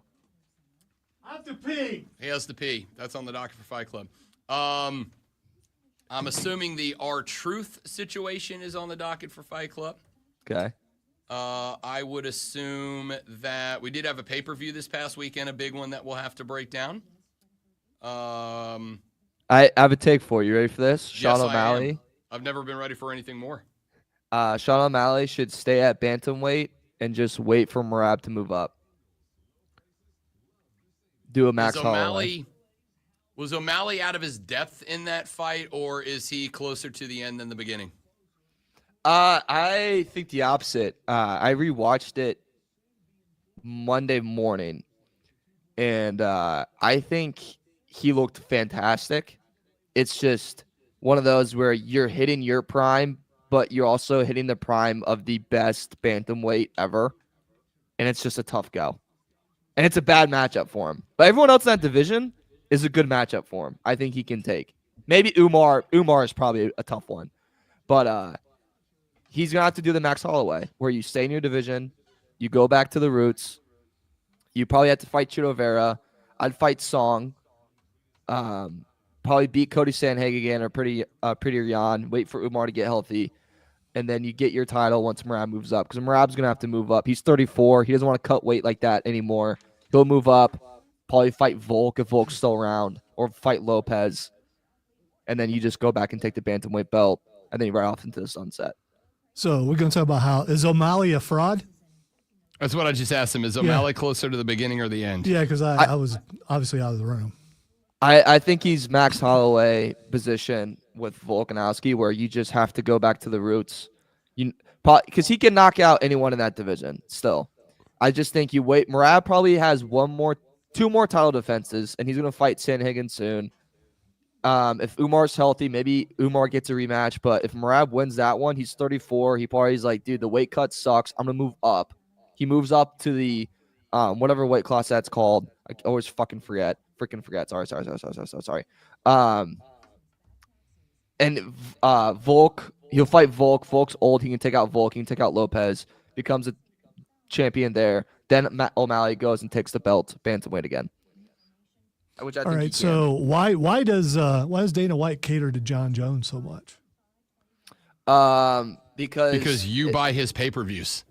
Yeah. That's literally the reason. Because you buy his pay-per-views. And I will. If he ever fights Aspinall, he won't fight him, though. At the end of the day, that is a money-making endeavor more than it is a let's put the best fighters in the best fights. It has been for years.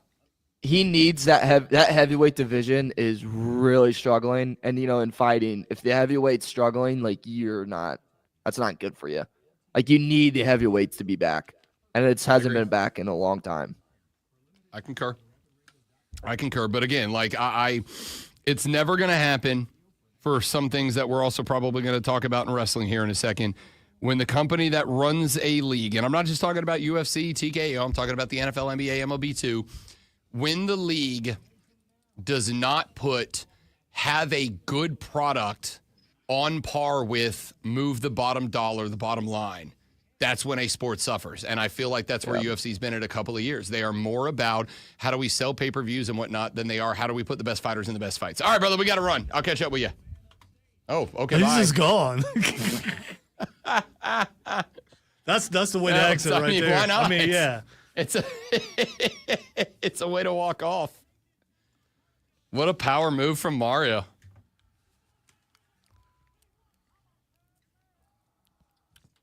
Welcome into the Fight Club, where we talk all things squared circle, fights in Walmart. There's been some amazing. We had a couple of good ones lately. Yeah. Including there's this one at the LA riots where this guy throws something at a cop and some dude comes out from nowhere and spears him. I did see that one. It was an amazing spear on the concrete, by the way. Reinforced my belief that the only genuine WWE move that's like exclusively a wrestling move that could be pulled off in a bar fight is a good spear. I think a good spear could be pulled off in a bar fight. If you catch the guy asleep, I think you could pull off a good spear. Outside of that, I think there's a couple that maybe you could set him up. But here's the thing. You've got to commit. If you're going to spear on the concrete, it's going to hurt you too. Yeah, for sure. Unless you can land perfectly on the person you're spearing. And there's no way some of you doesn't get scuffed. All right, we start out the Fight Club with breaking news. Really? I'm not going to play the sounder, although it would work really well. It would work even better in this than normal. It would, but I'm just not going to reach over there. I'm too lazy. I'm almost on vacation. I respect that. All right. We talked about American Gladiator coming up again. They're Yep. rebooting it. It was just announced. Rick Boogs, Boom! American Gladiator. As a gladiator? As a gladiator. Hell yeah. Come on. I hope he's the Come same on. guy, though. I hope he's like. Oh, me too. I hope he's gladiator glam. Just comes out playing the air. I love that dude. That to me, I mean this. That might be one of the biggest fumbles in recent memory. That dude should have been a star. Agreed. And I saw that. I'm like, I'm watching now. Yeah. I mean, I am watching now, especially if he comes out and he is Boogs. I hope he comes out with the guitar too. Why I not? hope he is just gladiator Boogs. Why not? That's going to be great. Love that dude. All right. Last weekend, we had WWE Money in the Bank and a lot of repercussions from that, including, unfortunately, Seth Rollins wins the Money in the Bank. But to me, the standout of that entire match, El Grande Americano. I mean, why would you think he was going to be anything else? The man is I thought he was gonna win it. a luchador legend with decades of experience under his mask. Why wouldn't he be? He was a so standout close to star? win it. He may or may not have put a plate in the mask. I don't know. Sometimes you look away and you don't see things. That's just, I mean, just like a referee. Sometimes you get distracted, you look away, you don't see things. So I may or may not have seen that. Plus, even if he did, it doesn't matter. It's a ladder match. Okay, It's legal. Can I ask an out of kayfabe question? Uh-oh. Okay. Genuine out of kayfabe question.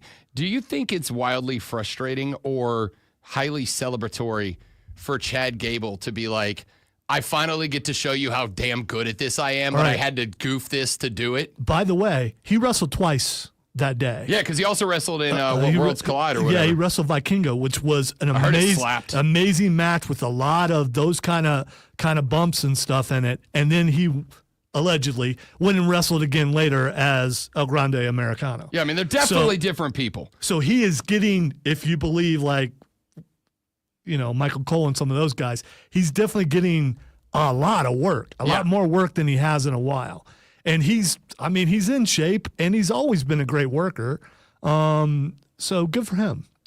But Seth Rollins does as he predicted. He now holds the power in the WWE. Comparisons to when he used to have disciples for some reason. Oh, yeah, I remember that. Face. Yeah, that comparison made by Karrion Kross. That's fair. Who says he may be countering it. And then he shows a picture of the guy who showed up, the guy who was fired, or it was a work, or, it's all according to script. R-Truth shows up at the end, and again, the guy rushes in, part of his shirt goes up, and I'm like, that's brown skin, that's R-Truth. And then he took the mask off. I mean, I'm yelling this out loud, and that was it. I've chair popped a couple times lately, and that's one of those. I was so excited to see him back. Then Monday night, he stands on the announce desk and cuts all his hair off. Yeah, because he's not R-Truth anymore. He is now Ron. Well, the he has Truth mentioned Killings. that he is still Truth. He but is the Truth. Yes, but he is Ron Killings. R-Truth said a while back, and we didn't ask him on this show, and honestly, I kind of regret that because, holy crap, we'd have been ahead of the game. But he said on a different podcast not too long ago that he wanted one more heel run because the fans love him as a heel as much of a face, so he wanted more heel run. But I think he's found this really good spot because I think he can kind of serve as something that we don't really have right now, which is kind of the anti-hero, right? Like, I mean, I guess Karrion Kross is a little bit in that role too, but I think he could be, and that's why it's a good pairing. I think he could kind of serve as the anti-hero, as the guy who maybe he's not going to be the one to say, take the belt off of John Cena, but maybe he's the guy that kind of pushes that story into a direction that it probably needs a little bit of a jump start right now. I think he can serve as a wonderful role. And I know we all know R-Truth is comedy, kind of the funny ha-ha guy. When he has been in years gone by, Ron Killings, K-Quick, when he has been kind of a more true-to-form professional wrestler, the dude is good. And I will say this, when he pulled the hood off and he looked at John Cena, that dude sold me that he is broken about his childhood hero, John Cena, turning heel on us. I mean this when I say R-Truth may genuinely be the best performer on the roster. Like, not wrestler, but performer. We've seen how he can wrestle in spurts. if the focus now will be turned a little bit more to his wrestling, can he hold up? He did have a major injury a couple years ago that took him out. It was a leg injury, if I recall. Yep. Hopefully that doesn't come into play. I'm glad he's back. Can the crowd, can the fans of WWE handle him not being the guy that they wanted back? Because they got him back, but he's not the guy that they wanted back. Yeah, I think I'd like to think so. And again, I do think that is part of the reason why you got to kind of play the anti-hero role, not just a straight heel. And on top of that, if you have him play a straight heel, you can't really keep him involved in the John Cena storyline, which is where he needs to be right now. I think you can have him be the anti-hero to kind of be a reflection of the longtime Cena fans who are going through it with him being a heel right now. I think he can play that role. And again, I trust in that spot. I trust R-Truth to understand how to work a crowd, because whether it's been as K-Quick or Ron Killings or R-Truth or Ron the Truth Killings or whatever, the man can friggin' act. Like the comedy thing, we all chalk it up as comedy, but that's acting. And to be a good comedy actor in a role like that can break Triple H in the ring, you got to be damn good at it. I think he can do the opposite too. I think this is going to be a good run. I genuinely hope that Ron Killings, buddy of the show, whether it is from John Cena, because I honestly don't care if he is the one to dethrone Cena. I don't know which one it would be. I just hope we get even if it's short, some level championship run for R-Truth as his thanks for everything, because they're obviously not going to keep him around forever. But I think he's got an opportunity to make a run as a champ here, and I think he should get it. All right, I know there are a lot of people, including you, who don't care for Logan Paul, but Logan Paul has taken the place of Kevin Owens, of Shane McMahon, as that guy that's going to do something, have a wow moment whenever he's in there.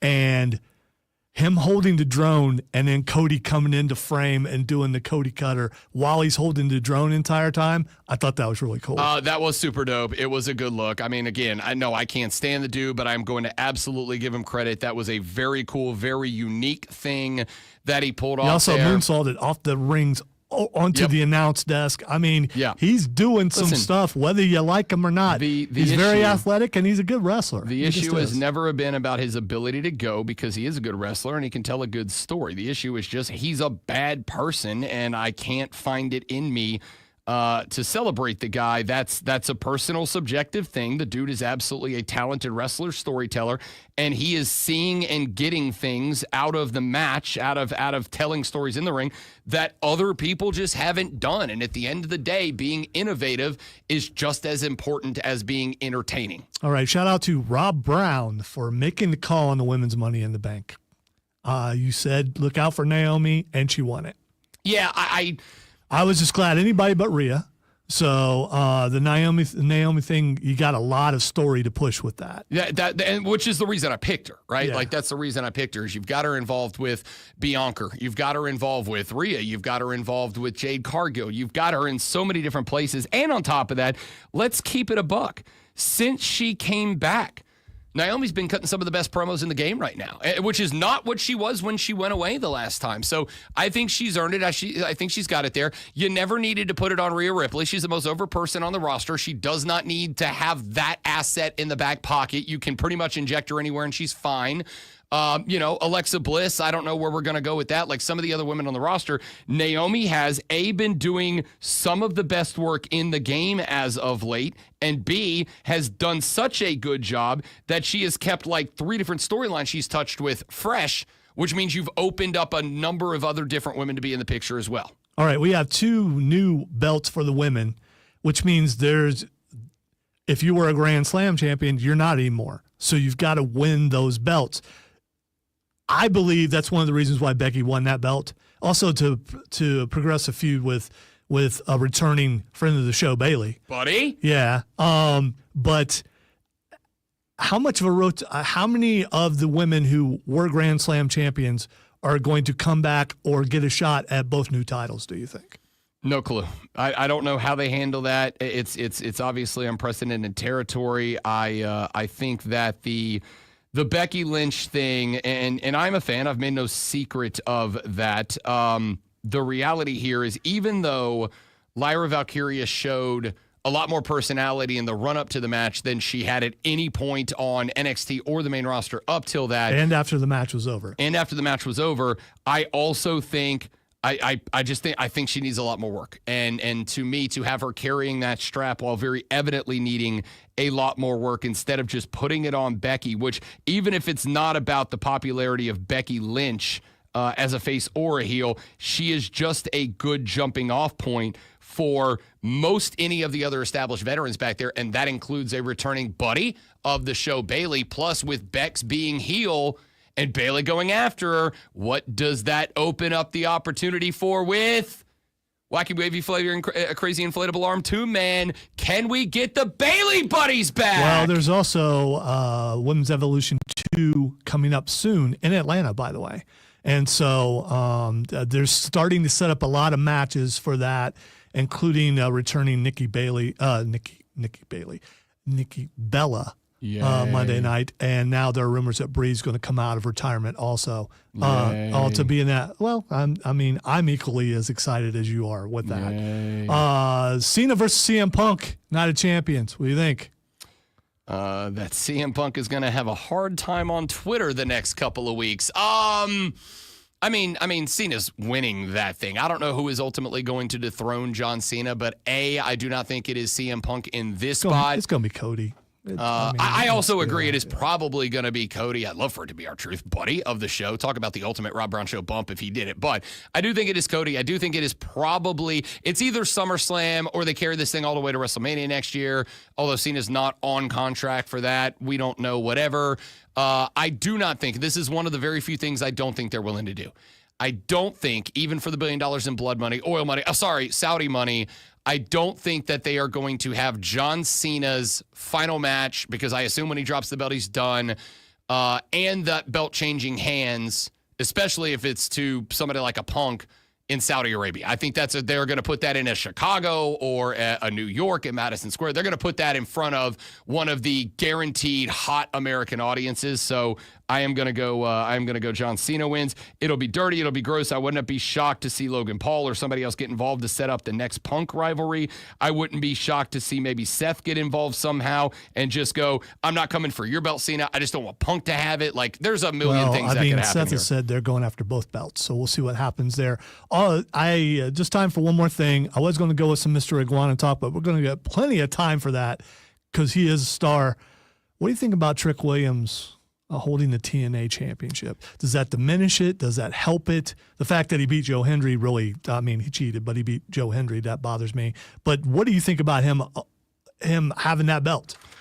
First, I think it tells me that WWE was sold on bringing Joe Hendry over. Right? Like, I think that's the reason you're willing to do that. Number two, it puts eyes on TNA, because I understand TNA's been big. I understand TNA has eyeballs on it, but like, it's obviously not even as big as NXT. So you put an NXT champ over there to be the TNA champ. You move a bunch of WWE eyeballs over there, which is important for TNA as they're in a partnership. It's got me over there. Right? It's put a lot of eyeballs that otherwise wouldn't be on that product, and it's going to allow you to take a lot of very good young talent on that show and give them the biggest audiences of their career to see who works and who doesn't, to ultimately get moved over to NXT into the big roster. I think it's great. I think people are looking at it as like, oh, two big companies going. They're the same company now, guys. Like, they're the same company. Like, you can have some of this bleed over. You can kayfabe it as two different companies fighting over their belts, but it's the same company. Good for the goose, good for the gander. That's basically it for me. All right. When we come back, final segment of the show. Got a few more things to get to. You want to get in? 844-326-3663 is the Hub City Spartanburger text line. We'll get some text in when we come back. You can also get at us on Twitter at The Rob Brown Show, at Lonzo on Word, or call that number and jump on the air. We'll get a couple more quick stories, and we will wrap it up next on The Rob Brown Show in the Fan Upstate.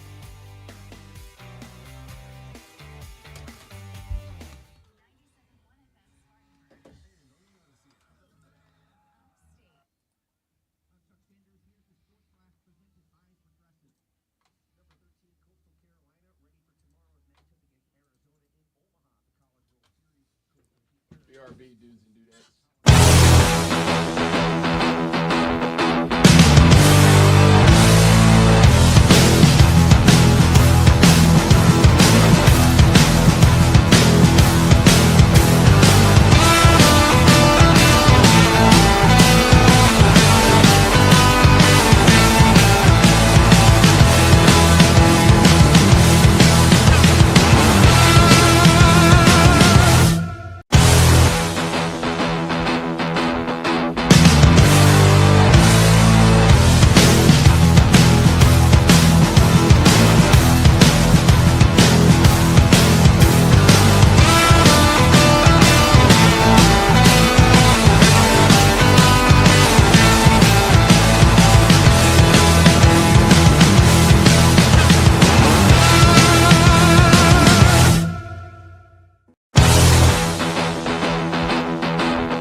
NCAA settlement. Last thought I have for today. Tomorrow we do have two, I think, very interesting interviews. Both will be joining us on the stream early in the show tomorrow. And again, I do not have times locked down. I have commitments for appearance, but both of our guests tomorrow are working on confirming a time within the show.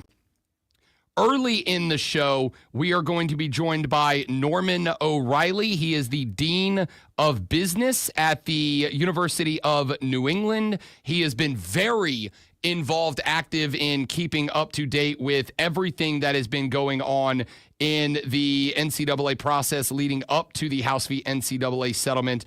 Has some interesting takes on it. I've read a couple of his blogs that he has written up, listened to a couple of other interviews he's done. I think he's got a fascinating point of view on potential impact of this long term. We will talk to Norman O'Reilly of the University of New England early in the show tomorrow. Later on in the show, we will talk with Matt Hand. Matt is the president and CEO of Alta Sports. It is an agency that was propped up shortly after the creation of NIL that represents student athletes as well as the brands that they will sign NIL deals with. Actually, speaking of Logan Paul, Prime is one of the clients of Alta Sports. So he's got some figures in with some big businesses. Matt Hand will join us towards the end of the show to talk about the House v. NCAA impact on student athletes and teams from that perspective.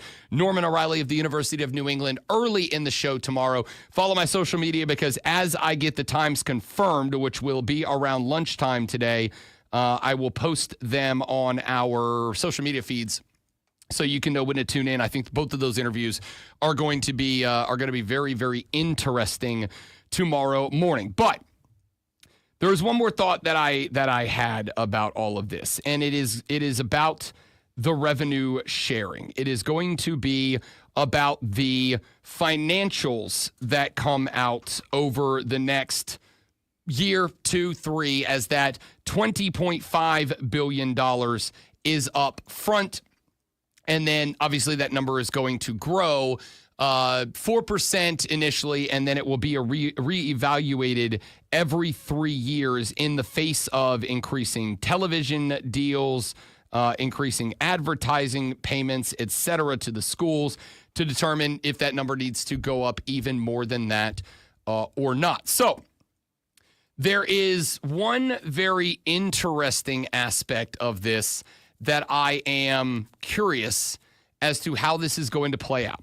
We know that the College Sports Commission is going to be taking over as the disciplinary arm in regards to NIL, in regards to revenue sharing. They will be the arm that puts forward the rules, approves the rules, enforces the rules, and hands out discipline for violation of the rules. My question mark is going to be moving forward, especially once we find out like how the revenue share is going to be going. Again, the assumption is, I don't think it's even assumption, I think it's probably a guarantee that most of that revenue share money is going to go to the sports that generate revenue. That is obviously men's football, men's basketball, maybe for some of these schools, women's basketball might be thrown in there based on the continued growth of the women's March Madness tournament over the past couple of years. But the interesting thought that I have moving forward is what is, and I will ask both of our guests tomorrow, what is the future of Olympic sports moving forward? Because I do believe we are getting to a point where, and again, I've said a couple of times this week, I'm actually optimistic because we do have a blank slate that we can work with. But obviously anything can be written on a blank slate. So we will find out with this appeal that just got filed, if and how a court, an appellate court, decides that, you know what, this actually turns out does have Title IX implications. Is there something that comes down the pipe and says, yes, you must use some of that rev share money for even for non-generated sports, even for women's sports at college, et cetera, et cetera? I don't know how this is going to play out because the NCAA spent so long with no measured strategy about how to be prepared for any of this, which maybe is a good thing in a weird, optimistic, silver lining way, because it leads to a spot where it can be a clean slate, right? If there was a strategy, even if that strategy had to be evolved, I don't know if we'd have that clean slate. That makes me a little bit optimistic about this. But I think we've worked under a flawed model for a long time. I think we have the opportunity to build a model that works. The question mark is going to be, can a model be built that works for everybody without congressional interference? And down the line, will we find out that even though we are optimistic about the model, or I'm optimistic about the model, that there are still legal loopholes and federal oversights and regulations and whatnot that have to be addressed that make it to where we have to have congressional oversight? And where in the end of all of this, where are we going to end out? Or where are we going to end up with, say, hypothetically, the concept of Olympic sports? What is going to happen with women's sports if this Title IX thing is decided that no, that you're not entitled to the revenue share, you don't bring in revenue, therefore you can't be entitled to the revenue share, whatever? Do we end up in a spot where women's sports become jeopardized? If women's sports become jeopardized and they're not part of the rev share, but Title IX implications are still in place for the school down the line, could we see schools start cutting Olympic sports because you will still have to provide equitable opportunity for women if they keep football and basketball because they're sharing the revenue, but they got to get rid of Olympic sports in order to keep? Does that have an impact on our performance in the Olympics every year? Do we care about that? There are so many questions that have to be asked. Again, join us tomorrow morning. Norm O'Reilly of the University of New England will join us in the early portion of the show. Matt Hand from Alta Sports Agency later in the show. We'll get some opinions from both sides of that debate. And now, the Rob Brown Show presents Twitter. Are you interested in those two interviews? Like, does that appeal as like a this could be interesting? Wow, what if I said no? No, honestly, I would not be upset with that because I know a lot of people aren't. Like, a lot of people like, whatever, shut up, play football. All right, I'm interested in the concept. We'll see how good the people being interviewed are. Fair enough. And it's since you've had conversations with them, I'm guessing you think it's going to be pretty good, or you wouldn't invite them on the show. So, yeah, I want to hear the takes of these guys for sure. Okay, I'm just curious. I'm curious if y'all appeal about this. I've never heard it, and I've never talked to an NIL guy before, so Yeah. it's going to be interesting. James said if complaining about NIL was a sport, this would be the flagship station. Not this show. Yeah, that's you need to Anyway, Not this show. All right, let's see what is Xing. The first thing that is Xing is Brian Wilson. 82 years old. The you can call him whatever you want. The captain of the Beach Boys, passing away yesterday at 82 years old. Brian Wilson was my mom was a big, well, I think everybody my mom's age, every lady my mom's age was a big Beach Boys fan. Brian Wilson was, via my mother, one of the most influential musicians of a young Rob's life. To this day, I Care Not What You Say, Good Vibrations, still one of the greatest songs of all time. The dude was an absolute legend, an absolute icon. R.I.P. Brian Wilson. I am going to go home, Lonzo, and spend my day listening to maybe my favorite album of all time, that is nobody else's, Pet Sounds by the Beach Boys. Yeah, the thing is, the use of a theremin, that's the first time I ever heard of a theremin before.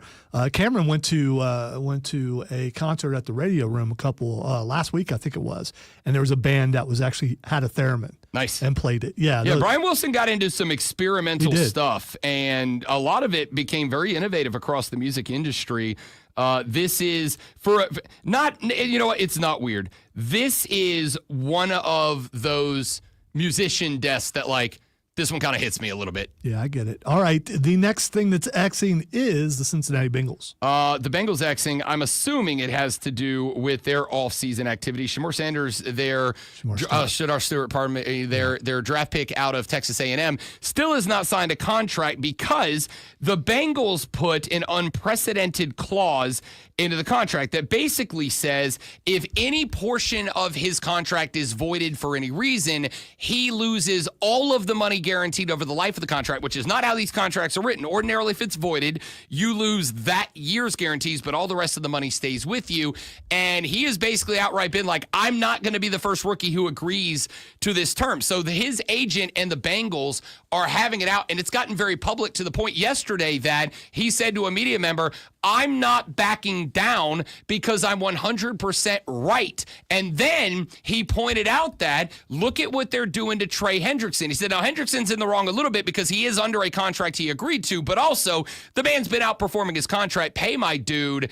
But I'm 100% right because I am not under contract. I have not gotten a contract. Why are they doing this at all? And why are they doing this to me? And I got to tell you, listening to his clip, a couple of days ago, I was like, Ed, but man, like maybe you need to work this out. After listening to the way he broke it down yesterday, I'm like, you know what? He's kind of got a point. He's kind of got a point. He has also left minicamp. He was there, even though he wasn't performing, but he is gone. Yeah, home. why not? If you're not going to sign me, I'm going to go home and hang out with my mama. Why? All right, the next thing is Xing. The Bengals are really dumb right now, right? Yeah, let's stay in Ohio. The next thing is Xing is Shador Sanders. Shador Sanders is Xing, and I assume this is why yesterday, obviously, as the Browns, like the Panthers, are going through minicamp right now, Shador Sanders is not getting a ton of reps at QB1. They're kind of, which we understood, right? Like there's 4 guys competing for effectively 2 roster spots, maybe a third, probably a practice role.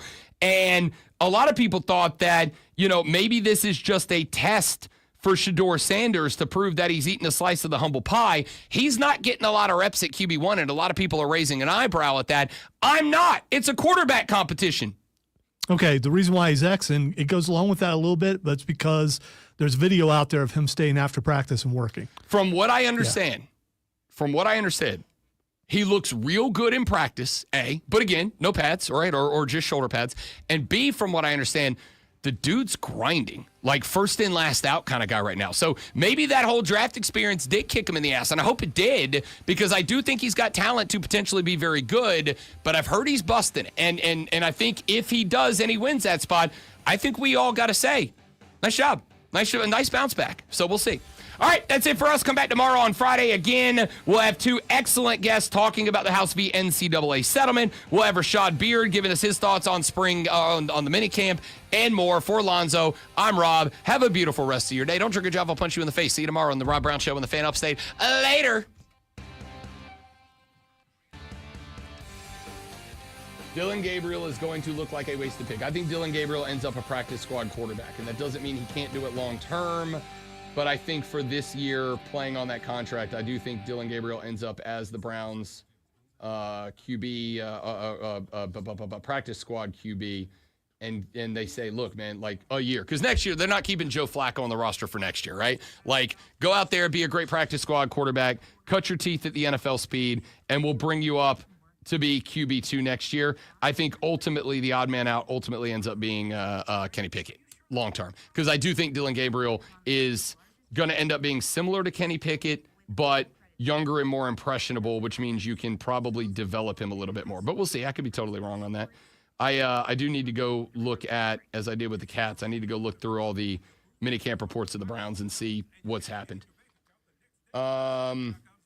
Yay, pre-op for me this afternoon, hopefully for my last surgery. Steven, we'll be thinking about you, brother. Good luck, man. I need you back out better on the other side, partner. You got this, Steven. You got this. We got anything we can do for you, partner, from our side, let us know, but we're pulling for you, my man. Absolutely. Bengals gonna bangle. Yeah, I mean, just the dumbest off season for Cincinnati. You got a guy who's giving you, 17.5 sacks over the last 2 years. He's getting you like 9 a year on average. He wants a bit of a bump in pay, up his contract, which I think that he's earned. And I get it. Like, hey, you agreed to play for this contract. But it's like, man, has he not earned a little bit more money when you know other teams are going to be willing to give him more money? I'm from Ohio. There's a reason why I never rooted for the Bengals. The Bengals are just having the dumbest offseason. Joey B went out of his way, busted his ass to keep that wide receiver room together, busted it to keep those boys back in there so that you can still go score 900 points next year offensively. And the only result is that Joe Burrow, Jamar Chase, and T. Higgins are going to have to score like 900 points next year because the defense is going to give up 850. Like they're going to win a bunch of games 45-43 and then get bounced out of the playoffs in the opening round. And it stinks because I'll call the shot now. We'll see what happens, but I'll call the shot now. They are going to lose because they won't pay Hendrickson and because they won't bring their top draft pick into camp over stupid stuff. Stupid stuff. They are going to lose this year. And at the end of this year, they are going to lose Jamar. They're going to lose T. Higgins. And if they lose both of those guys, do not be shocked if Joey B says, I want out now too. I want to go somewhere that actually wants to try to win. And they end up wasting a generationally good offense who all just decide to leave because they don't want to play. They don't want to pay off of a year where they had a historically bad defense, the one guy who was performing and the one guy who was expected to help. And those are the two guys you expect to you decide that you're going to bust this up. That is a group of solidly stupid decisions from the Bengals, and it is going to cost them a historic offensive roster because of it. And the only reason I've supported the Bengals is Joey B. T. Higgins and Jamar Chase. If they blow that up over not wanting to hand Trey Hendrickson a few earned $1 million and not wanting to allow their rookie to play on a contract that is the same as every other rookie contract of the last decade, I will laugh at them falling apart, which I don't take joy in other fans suffering, except Cowboys fans a little. Have a great day, everybody. See you tomorrow. Goodbye.